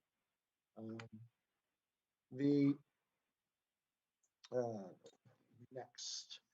DPW, the winter looks like it's finally escaping us. And so I'm down on picture 5, which is on page 4 of that document. The next one, keep going. There you go. So that's just the guys taking some of the salters off of the trucks and moving them over to, the regular dump truck mode, if you will. Just so you know, if you factor in the 1 December storm, which had materials, contractors, overtime, and equipment costs about $55,000, and then you consider the salt contractor and overtime costs for all of the storms we had January and February and the beginning of March. We've spent over about $1,000 from the snow account. And I state this because, every time the budget comes up, it's in September, and it starts in August and September, and everybody's walking around in flip-flops and shorts, and they're like, well, we certainly don't need to have $100,000 or $120,000 in the snow account. The reality is it goes when we have an active winter, and we did just have an active winter. Picture 6, that's taken from the bucket truck. I know there's an ongoing discussion about that land and whether it should be sold. This is the parking lot by the Central Fire Station on North 7th. And, it's one of our 3 snow dumps. That snow is coming from the boulevards. It's coming from Fairview Green, Upper Columbia, Upper Warren, 8th, and so forth, parts of State Street. So, that's essentially 2 storms. If we had another storm that was like a foot or so and did removal, that would certainly be at capacity. So if the plan is to get rid of that as city property, then we're going to either have to find another dump somewhere up in that area to put snow, or we're going to have to bring in more contractors because they're going to have longer hauls back to St. Mary's or down to North 2nd Street. Because the whole idea is to keep the snow blower going. So, there is an offset to that. For those who are saying, oh my God, we can just use the Oakdale parking lot. We tried that once with 1 storm. We filled it up quickly.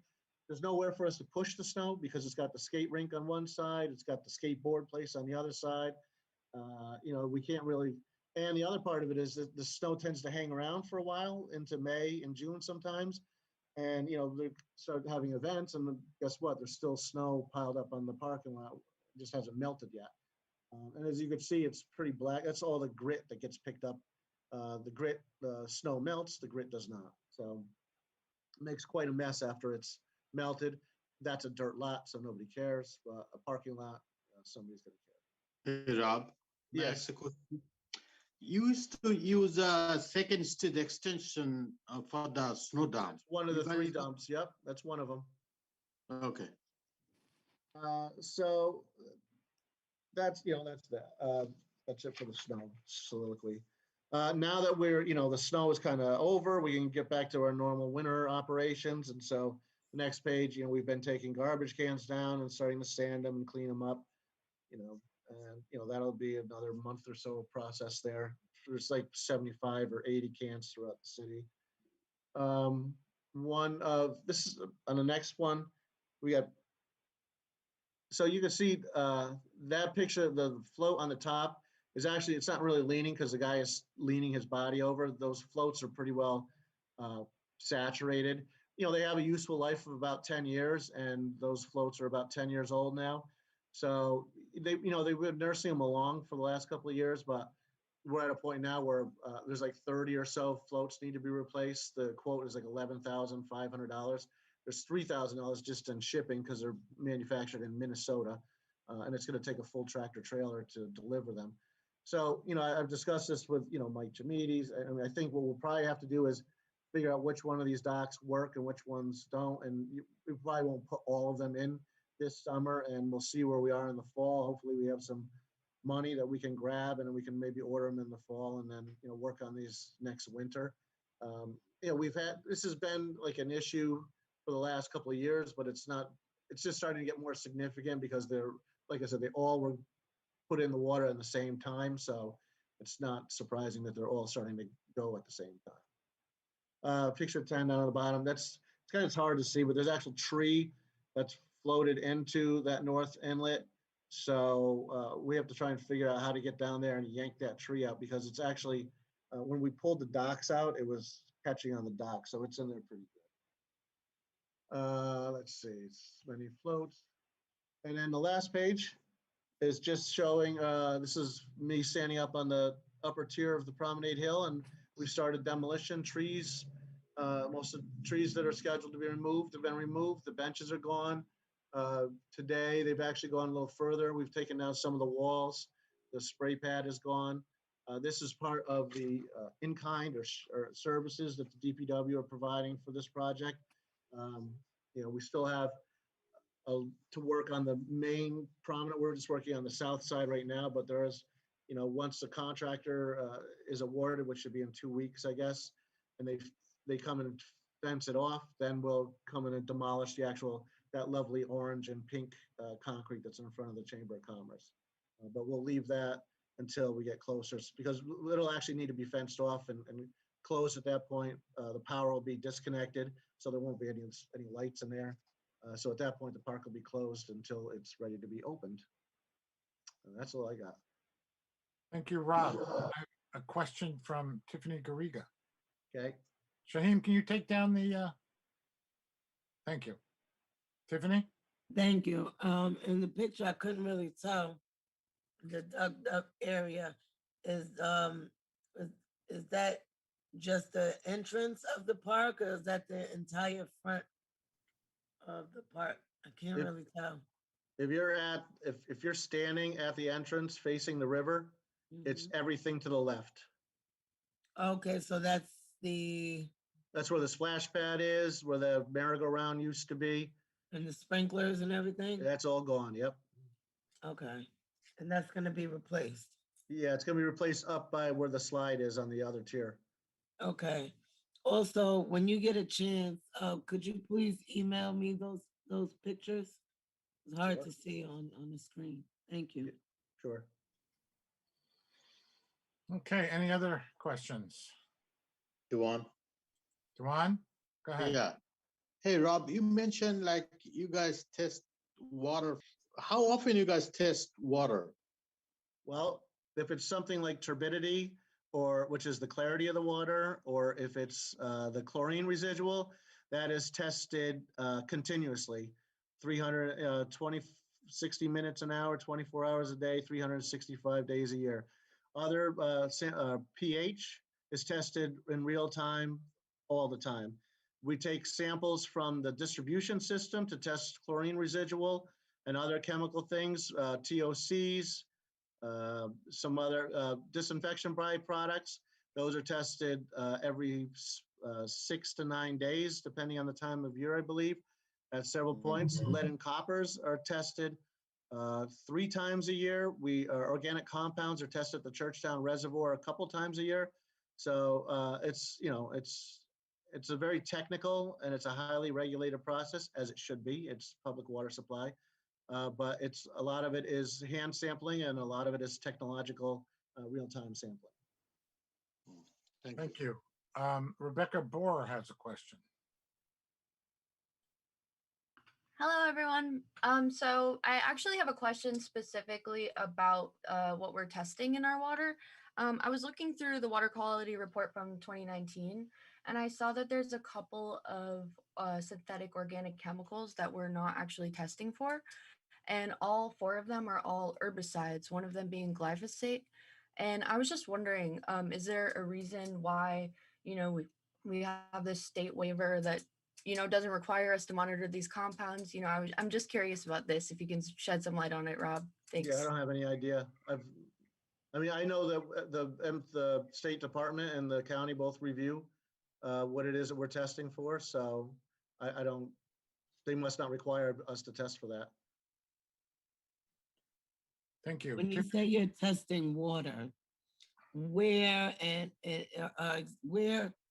are you testing the water? And when you're testing the water, is it for the residents throughout the city that it's being tested for? Is it only like city buildings? Like how are the residents, for example, in the 2nd ward are being notified or even sure how the water is being tested? Because a lot of people complain that they can taste chlorine in the water. The samples are taken at the furthest parts from the city. So we go down to Amtrak, we go to the DPW garage, And so we test the perimeters. I think there's a site that's somewhere out in the boulevards. The high school we go to, which is the last building out there. And we take the sampling from there because that's the furthest point from the treatment facility. So with those different spots, how do we know what's in between Well, if the water is safe, if the water tests safe out at the high school, then it's going to be safe in between the high school and the plant.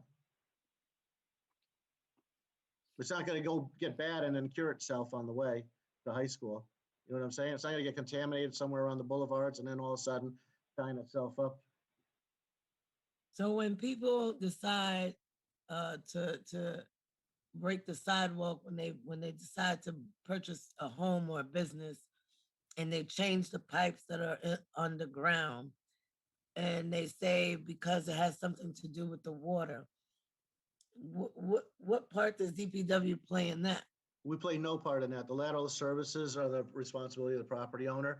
But usually what's happening is they've just bought a house that has an old galvanized or some the old water service is just, you know, has some buildup in it and they just want to do new. They're probably putting in a new sewer at the same time. So tell me, Rob, what do I tell the people when they say, we heard about this meeting and how the water is getting tested, but I still taste chlorine and I can actually smell it when I turn the water on. Well, that's This because is it. I don't feel safe. What do I tell them? Well, first of all, chlorine is required by the state health department as a disinfectant. It is, we inject sodium hypochlorite, which is a chlorine in the liquid form. But chlorine by its very nature is an actual gas. It's an inert gas or noble gas, and it wants to become a gas again. So if you have an aerator or whatever, and there's, you know, it's possible you could have smell some of the chlorine as it was coming through the aerator and it's returning to the gaseous form again. So the amounts of chlorine that's being poured in is as accurate. There's never like an overflow of it. It's spot on accurate. So Rob, if we keep the waters like, you know, in a pot or gallon for one day, then they're not going to smell the chlorine? Well, no, if you take, I mean, once you take it out of the faucet, the chlorine is basically going to escape. So that's what I'm saying. If we put it in a gallon or, you know, but it's yeah, it's right. Go ahead. It's perfectly safe. It's not only just safe, it's required by the health department to be there.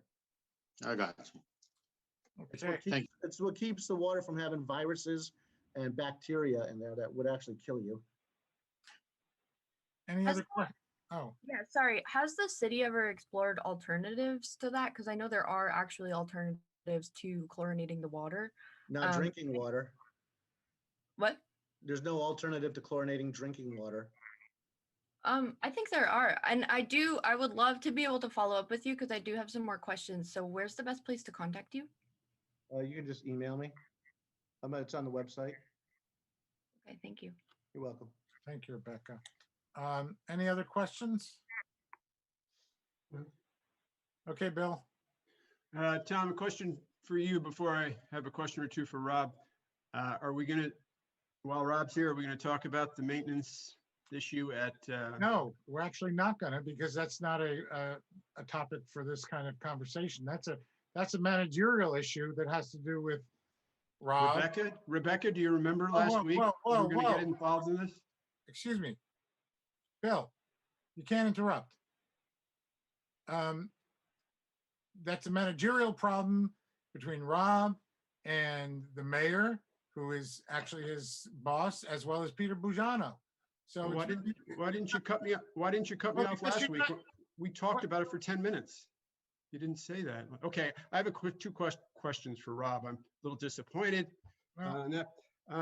Rob, imagine my surprise. Are your DPW workers allowed to smoke at any time while they're working? Sure. Smoke cigarettes? Yes, they can smoke cigarettes at any time. I don't know how to answer that. They can smoke cigarettes. They're allowed to smoke at any time while they're. Okay, you've gotten your answer, Bill. So my other question. I have a question. So there's no policy at DPW regarding smoking or using tobacco products while working. Is that right? That's correct. Okay. And my last question is, why aren't there any stop lines or crosswalks on several intersections along Columbia Street, like 5th, 6th, 4th, 3rd? No stop lines, no crosswalk. Can you tell me why that is? There's crosswalks and stop lines at 3rd and Columbia Street. Not across the truck route. Yeah. And what about 5th? What about 4th? What about 6th? So you're aware that that's the case? Yeah, there's not crosswalks at a lot of intersections in the city. Why are some crosswalked? And Well, because nobody wants to pay for crosswalks for every single okay, crosswalk. last question, because we don't have much That time. was your last question. No, this is my just last question. Stop lines, is every intersection in town supposed to have a stop line with a street light or a stop sign? We put stop lines out, but not every intersection has a stop line. So why some and why not Because we others? put out the materials that we have, given the budget that we have. Why not at 6th Street? There's no stop line in the entire intersection. Bill, you've gotten your answers. Columbia and 6th. Okay, Rebecca, you have another question. Can you explain, Rob? No, Bill, that's it. Rob Perry. Okay. Rob Perry.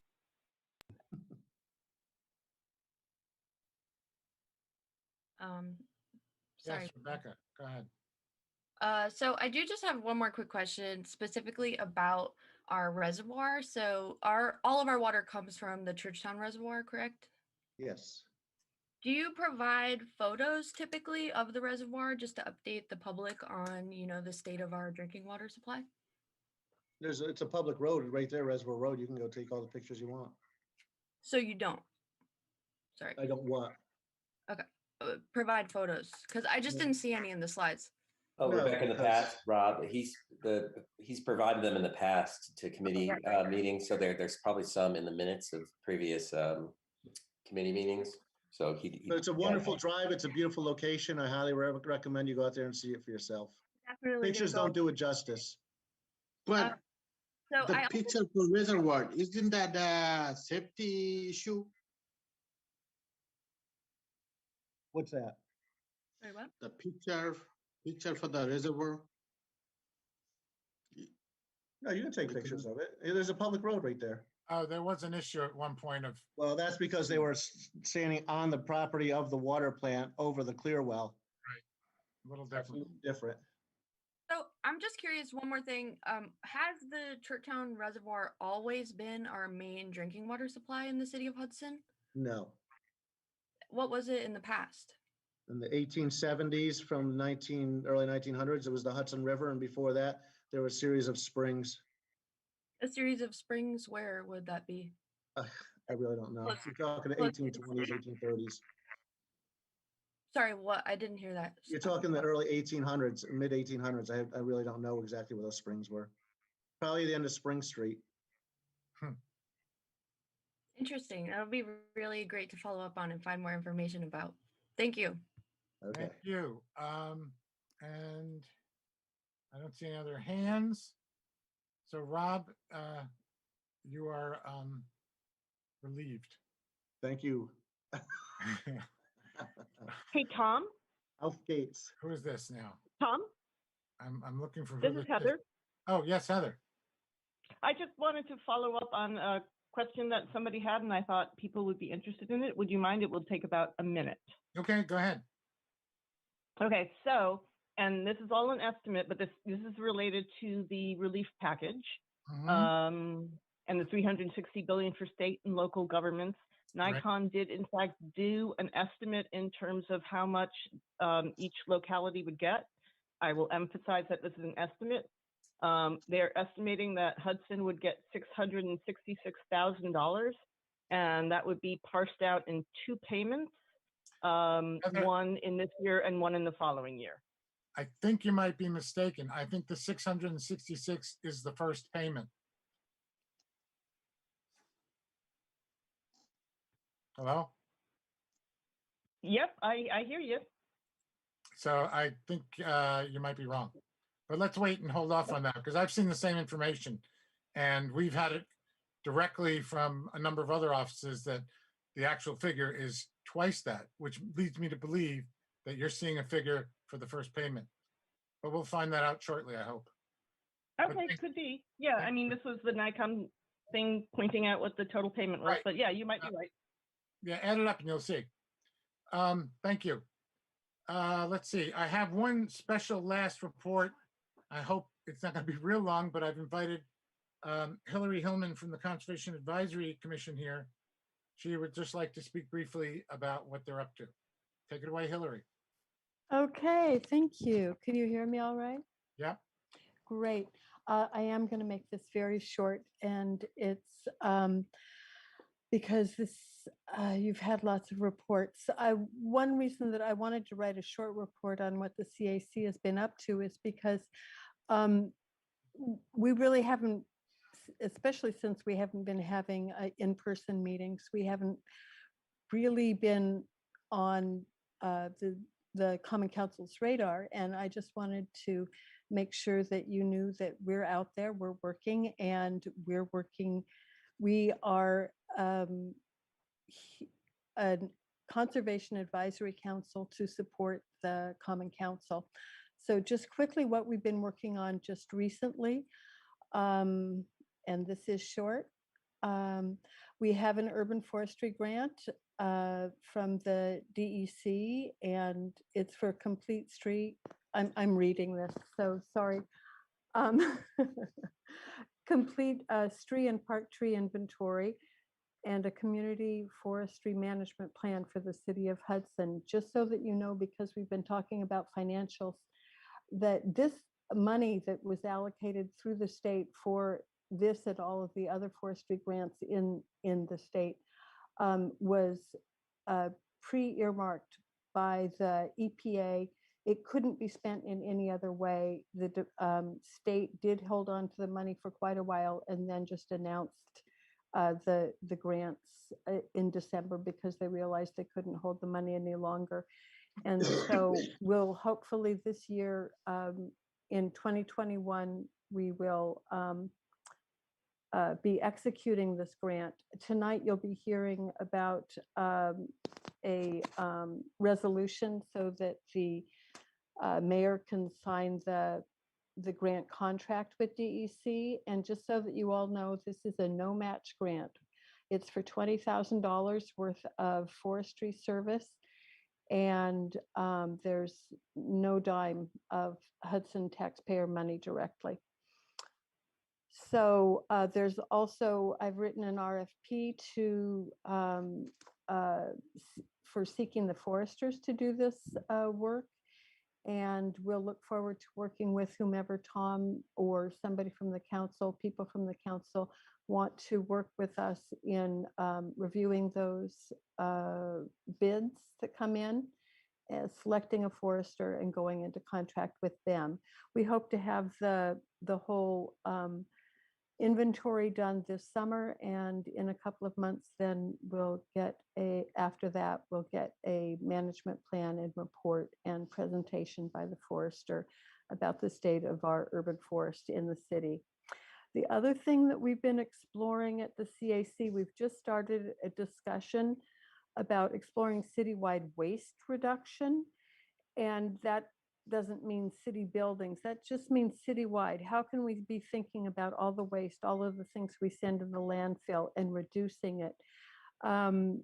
We are just beginning to think about it, but with the advent of the pandemic and also with many restaurants mostly dealing in takeout versus dine in, and so many tourists that we still have, thank goodness.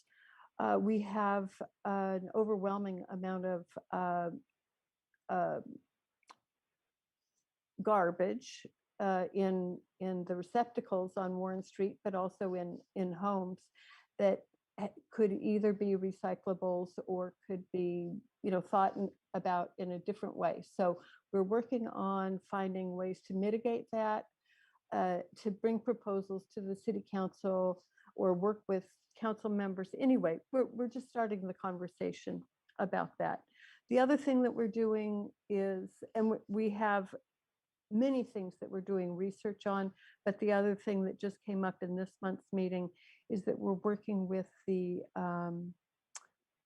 Columbia Land Conservancy on helping them with the grant that they got in making pollinator pathways. So we're going to, because this is a little city that's really in a huge agricultural zone, we want to encourage people that when they're planting their gardens and doing any kind of re-landscaping projects to really think about using native plants and using things that would promote pollinators such as bees and to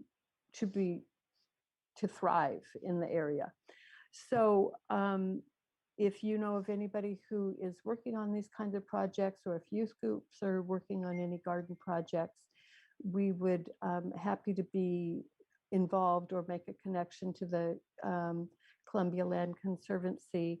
And we're mostly going to be promoting this and all the things that we're working on through social media, especially at this time of COVID.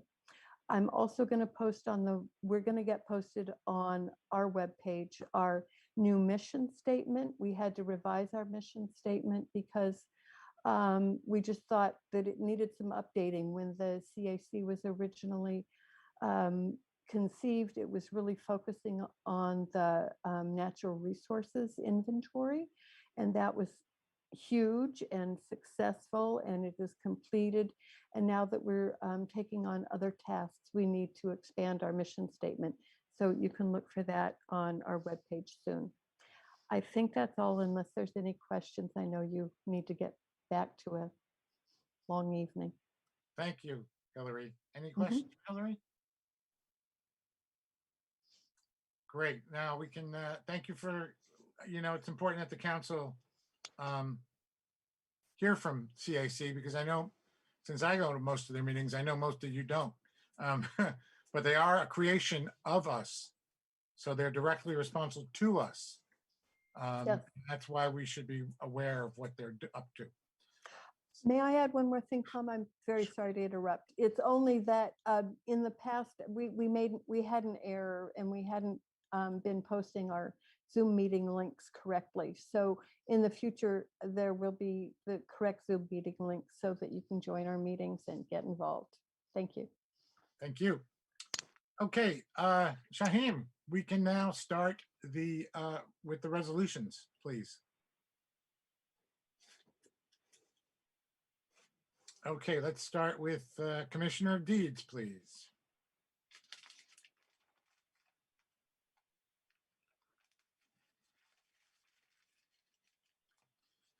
Can I have an introduction, please?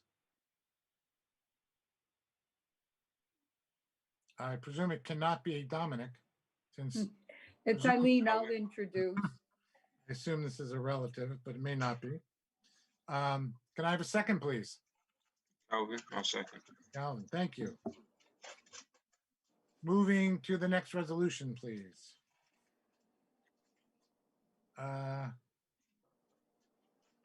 Okay, this is what the chief referred to earlier. This is the revised version. And can I have an introduction, please? I'll introduce. Oh, sorry. Calvin, who was that, Jane? Yeah, I'll Thank you. second. Thank you, Jane. Any conversation? As you know, this went through a lot of discussion at the special meeting just on this topic, to which a lot of you showed up and commented and participated. So that's probably why there's not a lot of comment. Shaheem, next one, please.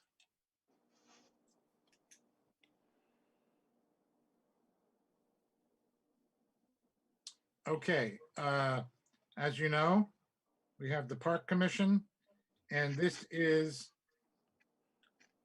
our acceptance of the document, which I sent you all on the council quite a while ago. And you should, with the request that you read it. If you have questions, and, share them early on with the commission and our attorneys. So we can still talk about this, but let's first get an introduction, please. I'll introduce. Jane, thank you. A second, please. Calvin, I'll second. Thank you, Calvin. Any discussion? Tom, Yes, Dominic. can I make a motion to see if we can have a special meeting regarding this? Because there's some things I want to address, especially the resolution that's up next. Because it's a very important document. I think we need to, kind of get it right. And there's some mechanics I think we need answers to on some of the recommendations. So is it possible, because, we got to do this by April 1st, so is it possible we can do this before the formal meeting? Hold on a second. Someone needs to mute. Oh, okay. I mute him. I suppose we could. I don't know. It's really, that would involve, obviously, the mayor's office. Are you saying you don't want to accept the park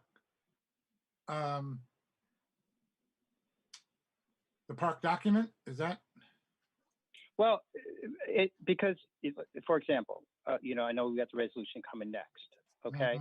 And, part of that resolution, it doesn't address people with disabilities. I'm trying to figure out, because I just had a case three months ago where individual that was deaf was a victim of hit and run. It wasn't in the city, but there was no mechanism, and he was injured, but there was no mechanism to get that to get the information from that person. And we do have, I think we need to address that issue.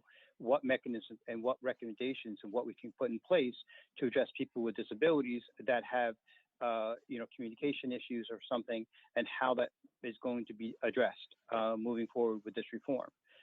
So I think we're missing, a part of our community that's not being addressed, especially in the resolution that is being proposed. So I think we need to sit back and have a special meeting to address how and how we can address the issue moving forward.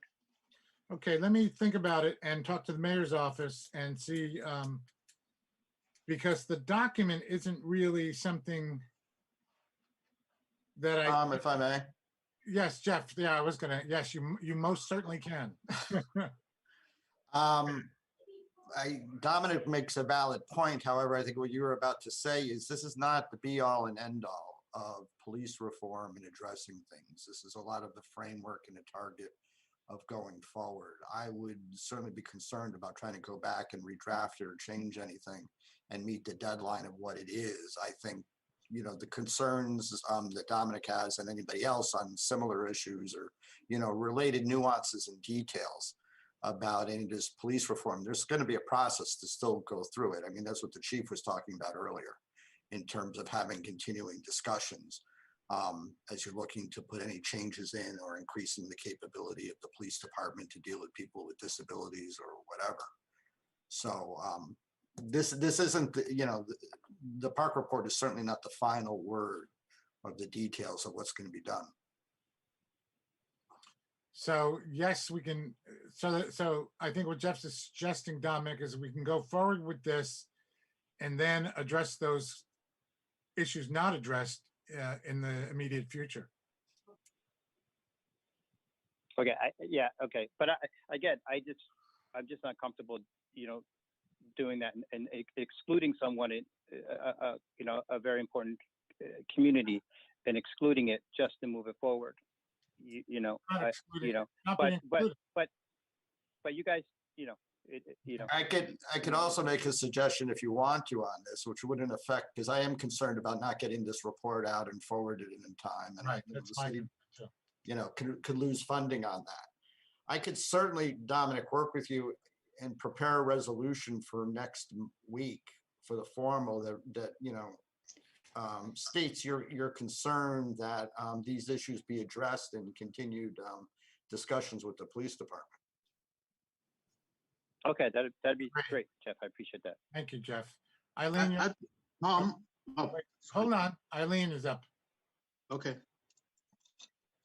Thanks. I was going to suggest, just as Jeff just resolved it, could we just add to the resolution, that the ADA issues are being addressed? Right, and that's what Jeff's gonna. And that's what he said. I just had my hand up, so yeah. Okay, well, thank you. Same Eileen. thing. Anyone Yep. else? Yeah, Tom is the one. Oh, okay. It's my turn? Yeah. Oh, okay. Hey, Jeff, can you add something to it too? Because I think we should have something with the communication, because I know over here we have a lot of Bengali and Latino and Haitian people, and they need some kind of communication with the police and something. So we should figure out something on this. Well, I think we already do have something. Don't they have a translation service? But it's like, I don't know. It's like, I think. And I also think you were on the Park Commission. How come you didn't bring it up? No, it just popped up in my head. It just come up, because that's Well, all. I don't think we need to add it. I think we could just do that in the very near future. But that's a good suggestion. Thank you, Duan. Anyone else? Okay, Shaheen, please, the next one. Tom, this is Nora. Oh, sorry, I can't see hands or anything, so I It's okay. I know you already passed it, but I was wondering if I could ask a question about the data resolution. Yes. I was wondering if you could just summarize the changes that were made in the ad hoc meeting to the resolution. Okay. Off the top of my head, I think I know the biggest change had to do with pedestrian encounters. Is that right, Jeff? Hang on. Yeah. Had it up here. I got to find it again. Yeah. We took out the issues of pedestrians and, anything that we focused data solely on actual tickets that are being charged, that are being issued, or arrests that are being made along those lines, and conform the data that we were collecting with the system that the state has already for doing that. And I'm sorry, I'm trying to bring this up here.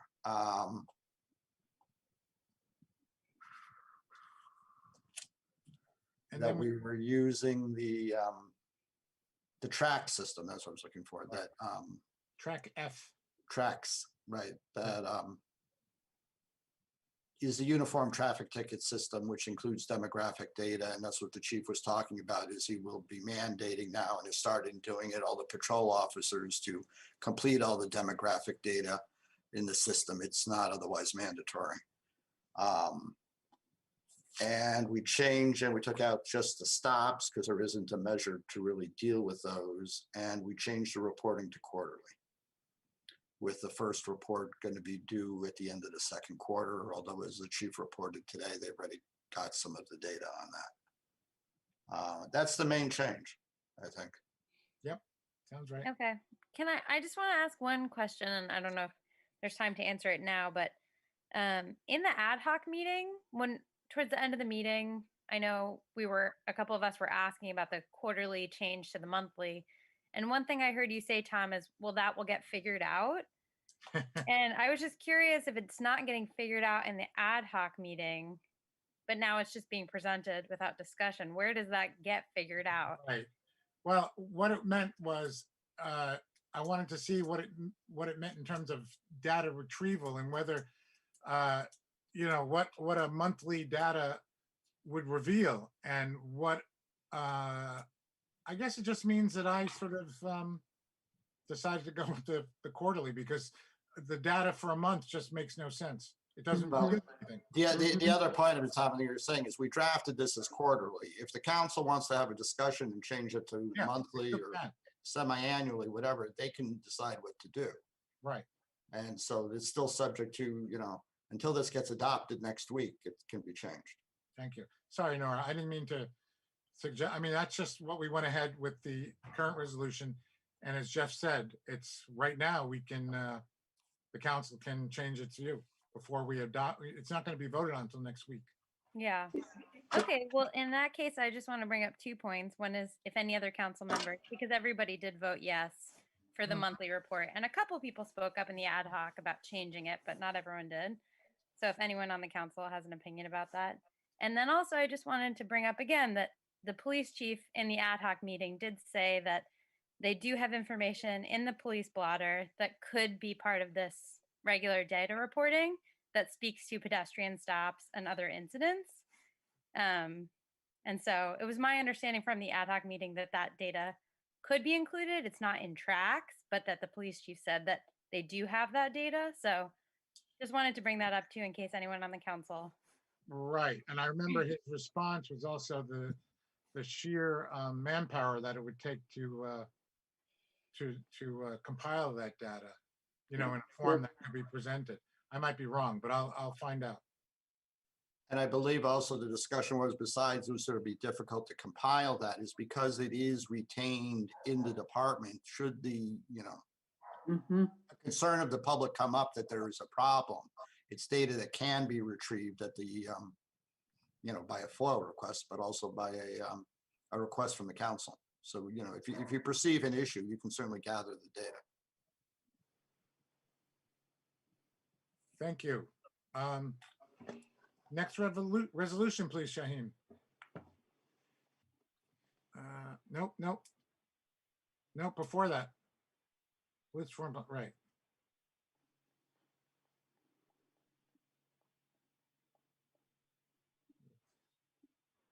Oh, this is just the, sorry.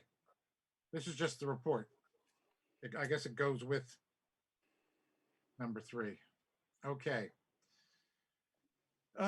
Let's see. This is Hudson Fire Department has received a donation from TSL for $200 and from Joseph. I don't think his name is Joe Peh, but Joseph Gallo for $250.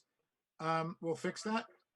And we've also received $150 from Dive Master Services. So can I have an introduction, please? I'll introduce. I heard Calvin, and who else? Okay. Malachi. Thank you, gentlemen. Next resolution, please, Shaheen.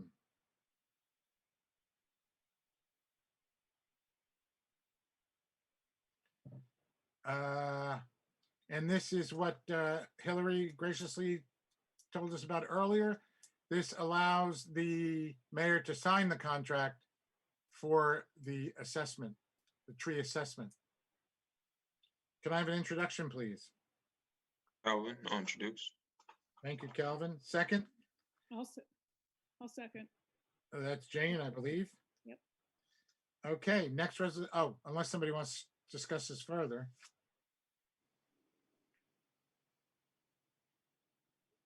Next resolution, please. That's just the contract. I don't think we need, yeah. Okay, that's the end of the resolutions. And now we have a proposed local law. And I think the first thing we do is just put it on the table. Correct, Jeff? We just put it on the table with a introduction in a second? Yes. Okay. And then we can talk about it. Yep. Introduction? I'll introduce it. I'll second it. Rebecca and Tiffany. Thank you. Okay. Well, as you know, local laws take a while to marinate. Or Not ripen, always. or ripen. There's a lot of nice metaphors here. And this is the law establishing the fair housing officer. So Tom, Yes, who's that? it's Dominic. So quick question. So is it time? I mean, since it's going to sit on our desk, Yes. I mean, when can we make suggestions? Like, for some of the wording, like for example, reporting. I think quarterly in that regard is also probably a good measurement of trends and everything if we do the reporting quarterly rather than yearly. Yeah. I'm sorry, I'm not sure. Is this in the law somewhere? I haven't actually read the entire thing yet. Okay. Yeah. Yeah. In terms of That seems like a reasonable change that we could make for sure. Like, definitely. This is You the can- period right here is the period where we can discuss and suggest alterations. Absolutely. Yeah, anytime, any changes you want to make, talk about them now.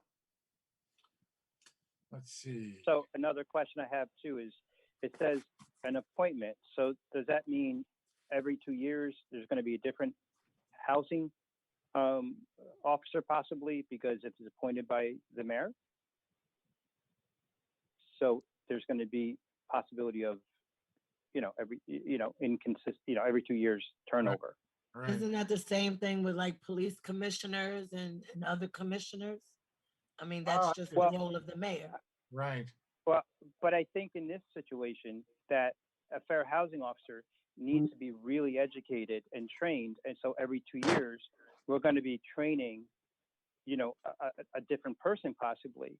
And Well, I just think for the flow of consistency to issues in the city, for example, if there's a case in December and that appointment is not going to be there, what's going to happen to that case?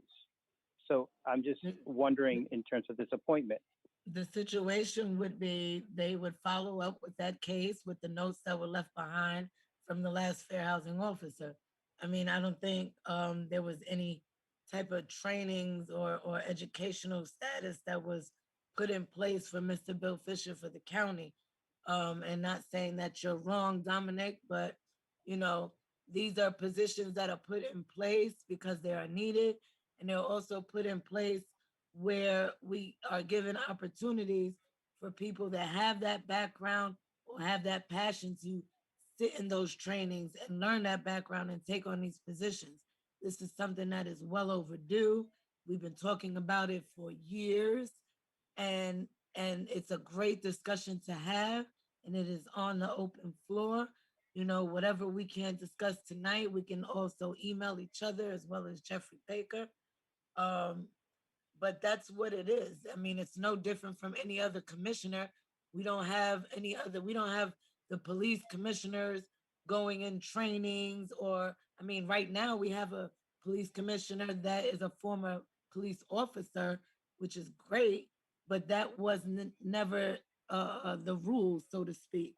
And so forth with other commissioners for other departments. So, just to be fair.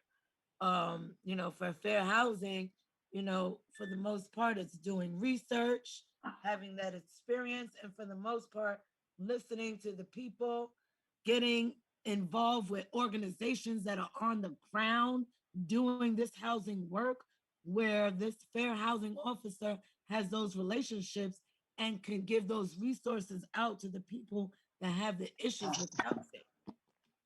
Let's just put it out there. I'm not disagreeing with you. I'm just putting it out there, what is being done, what has been done, and what can be done. Okay. And I also think that the fair housing officer should also sit on the housing advisory board that's at the county level, so they can also be informed, and that conversation could be joined with other members of the community that sit on the housing advisory board. So I think that should also be. Our fair housing officer should sit at the meetings for the high-rise authority, for Crosswinds, if they have public board meetings for their residents, at any complexes, at any housing, any landlords that get together with their tenants that have meetings in the city of Hudson. That's where our fair housing officer belongs.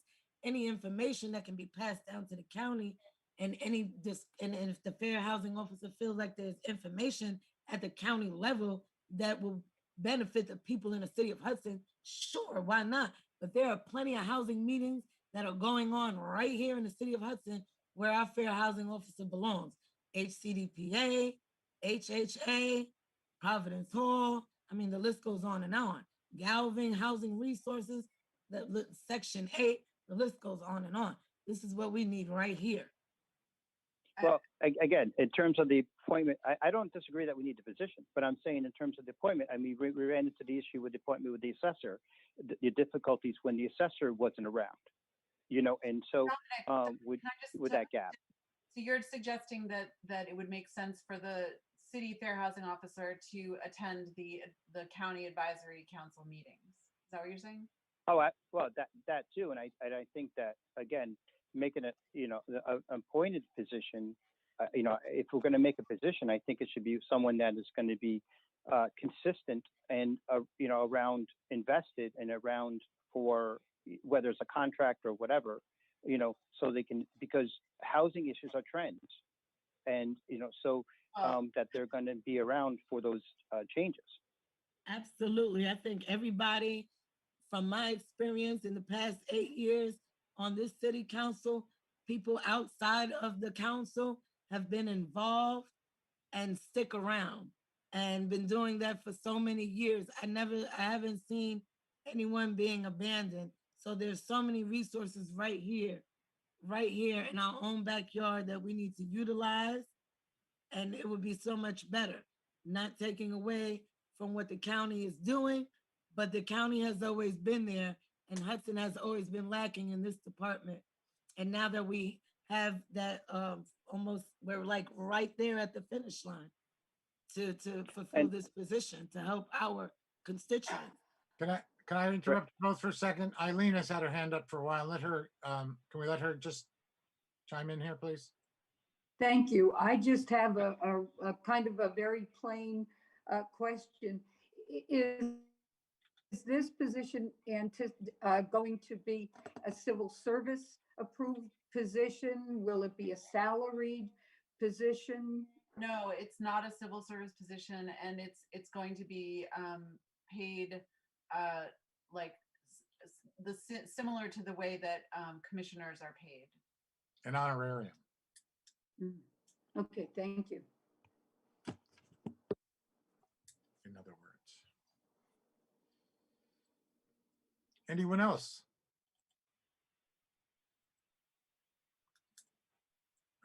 Let's see, I see a hand. John Kane. How many hours a month is this person supposed to work for an honorarium? I don't think we've defined a monthly hours for the position.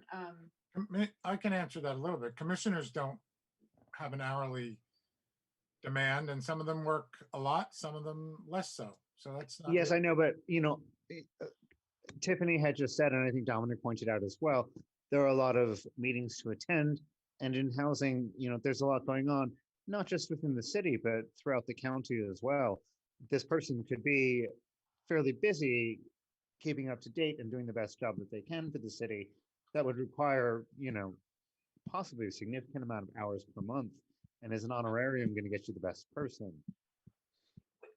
I don't think we're going to. Okay, but I don't understand that question. I mean, the person that's going to fulfill the position, when they see that what is on the agenda, if they feel that that is necessary for them to attend, they will do that. But they will be working one-on-one with individuals that has housing issues.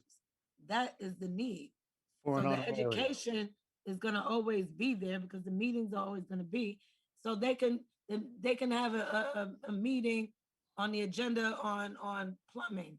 Maybe the housing officer doesn't need to attend that particular meeting on plumbing with housing because they're dealing with evictions. I mean, I understand what you're saying, Tiffany, but I mean, I think that it sounds like, you know, and housing takes a lot of work within the city of Hudson. John, I would just a lot of, if I might, please, Rebecca, I mean, there's a lot of work to be done. And I mean, it seems like somebody who has a salary position might be more equipped to spend the time to do the better job with the way it needs to be done. So all commissioners get a salary.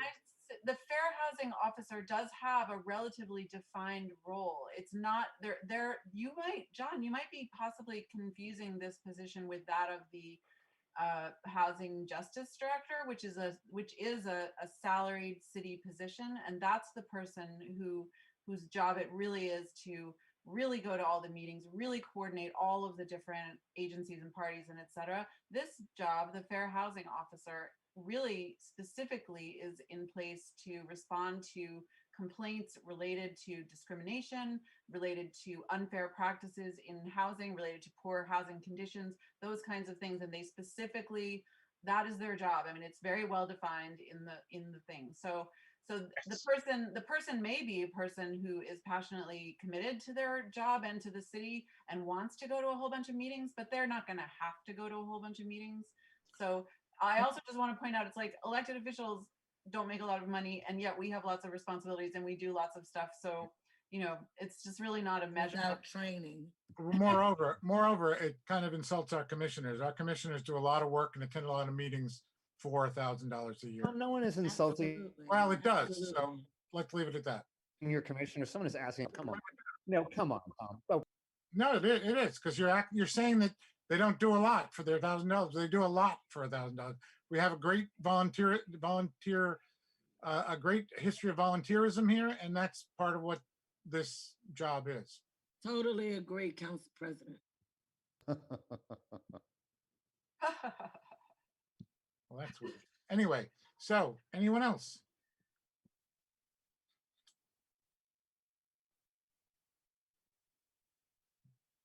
Okay. Am I forgetting something? No, we actually made it to 2.5 hours. So that's, oh, well, how about new business from the council first? Anyone? Yeah, so unfortunately we do, John Rosenthal and I have some new business that we have been working on. And we would like to present it for discussion at this hour. How about can we save that for our meeting next week? Not really. I mean, the meeting. Well, I mean, we could be brief, Tom. I mean, I think we could just share, instead of going line by line through a draft law that Rebecca and I have worked on. Okay. We could talk about the 2 points broadly. Rebecca could share a screen and just show you that we've done an extensive amount of work. And then if we're allowed to go into it in more detail in the formal, we'd like to do that. Well, wouldn't this make more sense as an ad hoc committee? No, because I think it would, but we would at least like to introduce the topic and discuss. Okay, go ahead. Do I have permission? Yes, I think we're going to have to do this as an ad hoc committee, Rebecca. But we should get this out. Yeah, we should get this out in front of everyone's faces, and I think that's what Rebecca wants to do by just sharing a screen, and then I'll talk quickly about another facet of this. Okay. You know, we did introduce this, or we promised this last month, so we're following through now. And basically, this is the beginnings of the Hudson Workforce Housing Program, which is a program that John and I have developed, which has 2 parts. And the first part of it is inclusionary zoning ordinance, so which is specific to workforce housing. So this is the zoning, or this is a draft, I should say, of the zoning ordinance. We haven't fleshed out the whereases, but we're going to be working on that in the ad hoc committee and with Jeff. And but essentially, it provides for a percentage of housing units in any new development or new renovation of a development that's more than 4 units, four units and up, to contain a percentage of workforce housing. And so, and workforce housing, it has a whole bunch of definitions in it, some of which still need to be refined. And then it has requirements of what is provided in the units, and it fleshes out to some extent like what happens if there's specific numbers of units. So from 4 to 9 units, there's a certain number of affordable units or workforce housing required. And then if, in developments of 10 or more units, the percentage changes.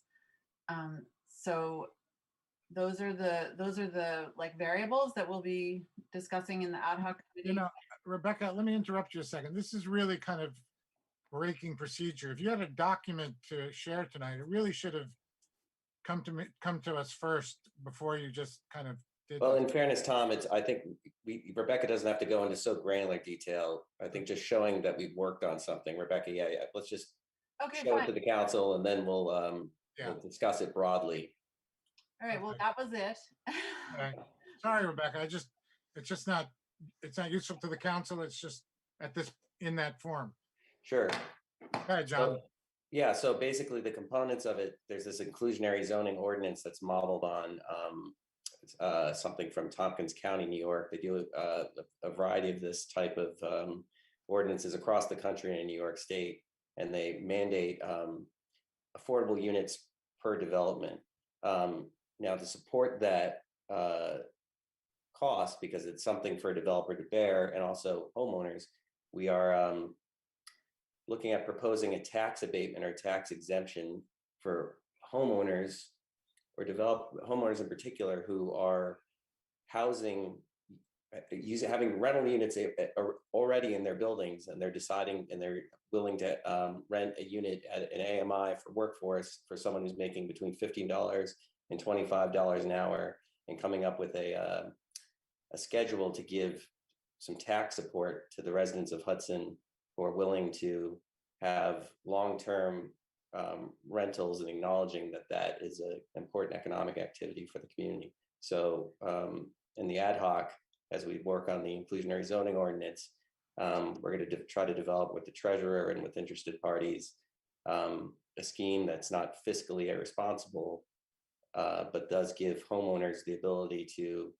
have some tax relief if they're willing to rent to lower income and moderate income renters. Great. And I will, I assume you and Rebecca both want to be on that ad hoc committee, and I will circulate a time and a date to everyone and see who else would like to join, and we can get this moving. Of course, Jeff will have to be part of it too. Yes, and again, Rebecca's done quite a bit of work on it. We've done a lot of work on it together, and I think it will be a good thing, and I think it also could potentially unlock a version of affordability in the affordability discussion here instead, so we're not so kind of held to the whims of one entity. If you follow my thinking. Oh, yeah. Anyone else? Rebecca, is this what you also brought up at the Hudson IDA? Geez, I forget what I brought up at the Hudson IDA. Can you remind me anything about it? Oh, it just sounds similar from when proposals were proposed to the IDA, and you mentioned about the workforce housing. Oh, no, that's about that's a workforce training. Okay. So it's something else. All right. Okay. All right. Thank you. So John, yes, can I ask you a question? So sure. Is this similar to the conversation we had with the incentive program for landlords? Is that something? Yes, this would be something similar to that. Yeah. So the idea would be to look at the municipal taxes for person A, if it's Dominic or Rebecca, whoever's renting a unit, and if they have a 3-bedroom home and they have 2 apartments out for rent or something, if we come up with a schedule to allow someone to take an abatement or an exemption on the portion of their property that is that unit, as long as they're committing to having an affordable rent for that unit, we think, although that is a tax reduction to the city's coffers, that the economic activity of keeping mixed, a diverse workforce in the city has a benefit to be that sort of makes up for that exemption or abatement and the portion of the taxes being paid. John, and I'll share the documents that I have that I've been working with in Minnesota, and great, because I think it's going to be very valuable to the formula, because the formula is already there, because it also gives for example, if someone is abated $1,000 for taxes, there's an incentive to take that $1,000 and reinvest it back into the property, so it continues, improving, Right. so, and there's also, there's funding for certain grants from, that grants can be for these landlords that are participating, for improvements too. So I think this information would be very valuable for this process. Great. So share with us what you have. Thanks, Adama. Also, real quick, Rebecca, I do have a question, Rebecca, in terms of the what is it, the grant that you received? Now, is there rental assistance? Is that from the grant, from the displacement grant? Are you talking about the rental assistance that you mean the? From St. Catharines, yeah. Yeah, yep, yes, the funds are allowing us to work with St. Catharines to provide rental relief. So is there a printable flyer that we can share with our constituents? Absolutely. And in fact, we today is the first day that the flyer can be made public. So I apologize I actually, oh boy, I should have, I'll email it to everyone on the council. And I mean, it's going to be widely circulated, but but today is the launch day. Like there's a press release that went out today, I believe. Okay, thank you. Yep, thank you. Other questions from the council and now the public? Or comments? Anyone? That can only mean one thing. Motion to adjourn. Is there a second? Second. Oh, we have a late, hold on a second. We have a late hand raised. I guess we'll allow it, even though there's a second to the motion. You mind? Ronald Kupnicki. Yes, my question is, can you give us a report on the DRI committee? I would if it had met. Okay, the last meeting was on December 2nd, which was a meeting which finally, after many requests, was made available to the public. That's 3 months to me, ago. by the way. That's 3 months. When will the next meeting be? I don't schedule them, Ron. Well, I mean, but you're on the committee, right? Correct. And when they do schedule one, I will make sure that it's public again. Who does schedule them? Well, I guess it's mainly the mayor's office. Okay. But a lot of what's going on right now for the DRI is just sort of technical back and forth about contracts and how people get paid, and there's very little. I would like to be interested. I would like to know what the back and forth is. Yeah, I don't. Well, I mean, I guess you could foil that information, but it's just gee, I don't. I find it curious that it's such an important committee with such important members and it doesn't have meetings. Because it's nothing's being decided like that. The only thing that are being decided are like things having to do with contracts and schedules for getting paid. I find it curious as well that you have a committee that's sort of designed to not do anything, apparently. Well, we've done a lot. I guess you didn't see the earlier picture of. Yeah, but then this should be reported on in the interest of transparency, shouldn't it? Well, if that was what you considered transparency requires, perhaps, but. Are you, as the committee, interfacing at all with the development corporation on issues like the CAS site? First of all, Ron, you have to understand, I don't run the committee, so I don't. Yeah, but you are a member. The mayor is not here, as far as I know. Well, you should be a member of the committee. Ms. Campbell's a member of the committee. Mr. Shamides, who I guess is not here, is a member of the committee. There are other members of the committee who can be asked to report. A couple of months ago, I asked you to report on the DRI committee. You said you would be happy to do it. I still am happy to do it. I believe at the last meeting, Ms. Wolf asked you to report on it. So I'm asking for a report. And the reason we're not report on something that hasn't happened, Ron. When will do you have any idea when the next meeting might be, just as a likelihood?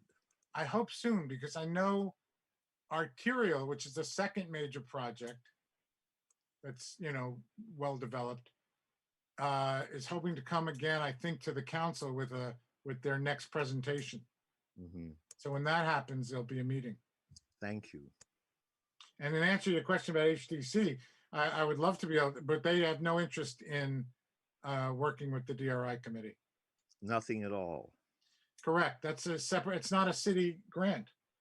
No, but there was some discussion earlier about some contact between the HDC and the DRI committee. And since you are also on the HDC, you're on both of them, so you would be well positioned to report. Not on- really. HDC's executive committee is a group unto itself that has very little contact with the rest of us. Okay, thank you. You're welcome. Okay, might as well. People should have gotten their hands up earlier, but go ahead, Michael. Hi, thank you for allowing us to speak. And I would just encourage to give a little bit more time before calling for closing of a meeting. It takes some of us a bit of a minute to get back to our desks if we are off. I just wanted to follow up on a previous question that I posed about the Commissioner of Grants position. I know this is a topic of discussion and wondered if there were any updates on progress towards making that appointment. Rebecca?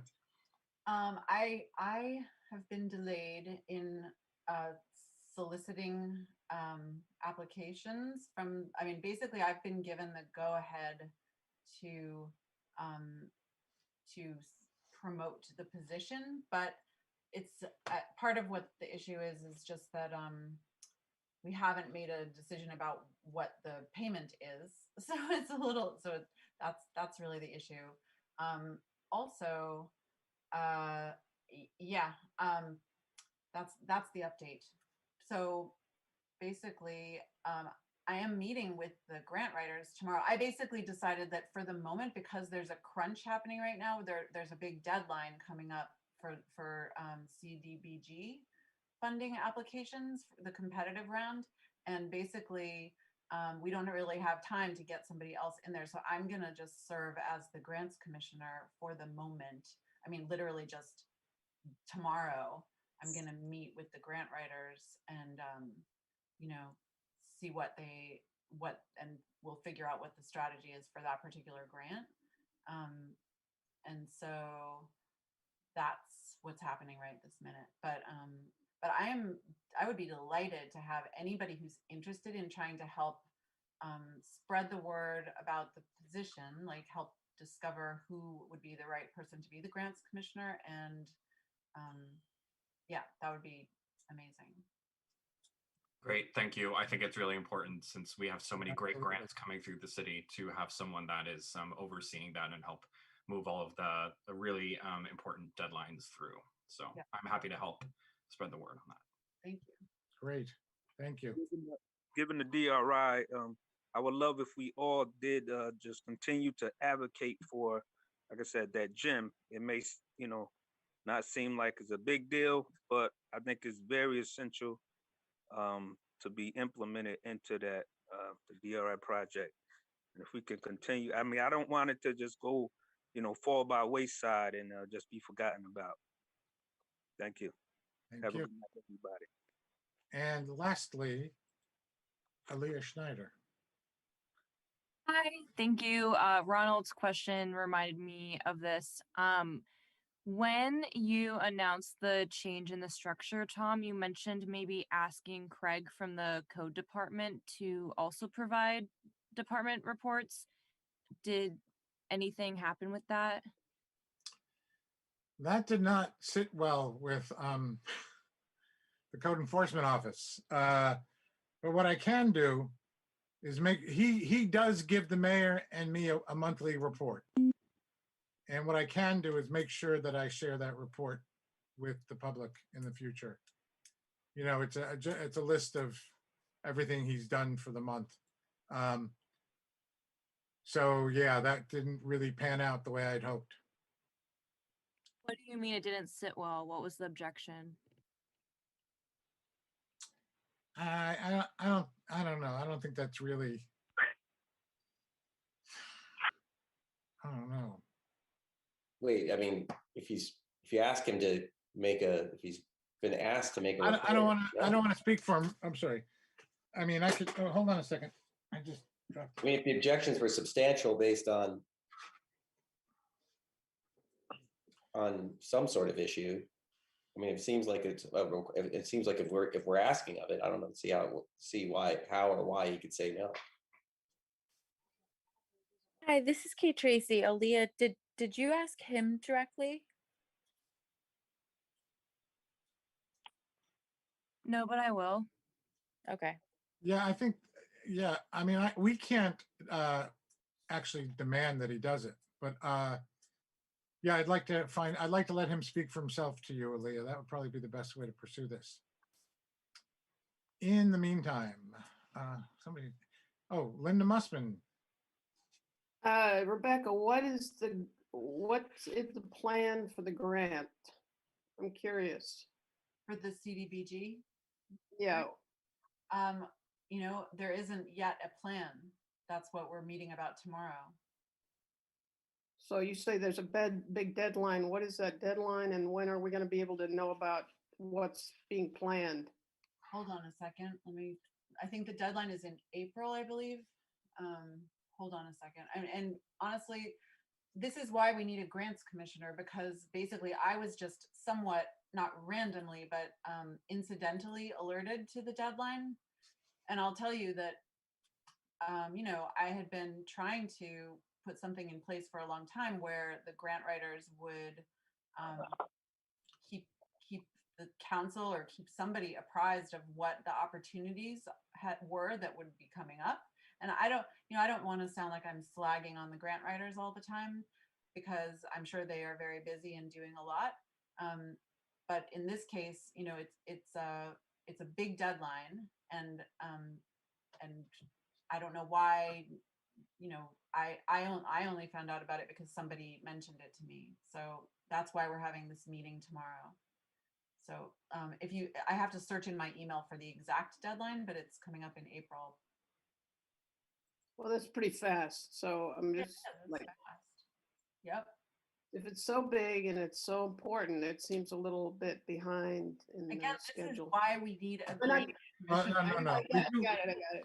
I think we have some grants, that have been done in the past that'll be revised for this procedure. I think the problem was the whole process was delayed until the federal government put forth the. Still, I mean, I'm hoping that we will have some strategies that will be at the ready, because obviously, like, everybody has known that this deadline was going to be announced at some point. So this shouldn't just be a huge surprise to anybody. And just to let you also know, Duchesne, one of our two major grant writers, had a stroke and a heart attack, and he's still not fully recovered, but one of his partners, Bill Rohr, is still there, but one of his other partners has taken over for Duke. Little Duke, you might know him as. I do know Little Duke. So I shouldn't laugh though, because the main Duke, Big Duke, is not in the best health right now. So that was also played into all this. Sorry to hear that. Yeah. Okay, so we've had our introduction in a second, and I don't see any more hands.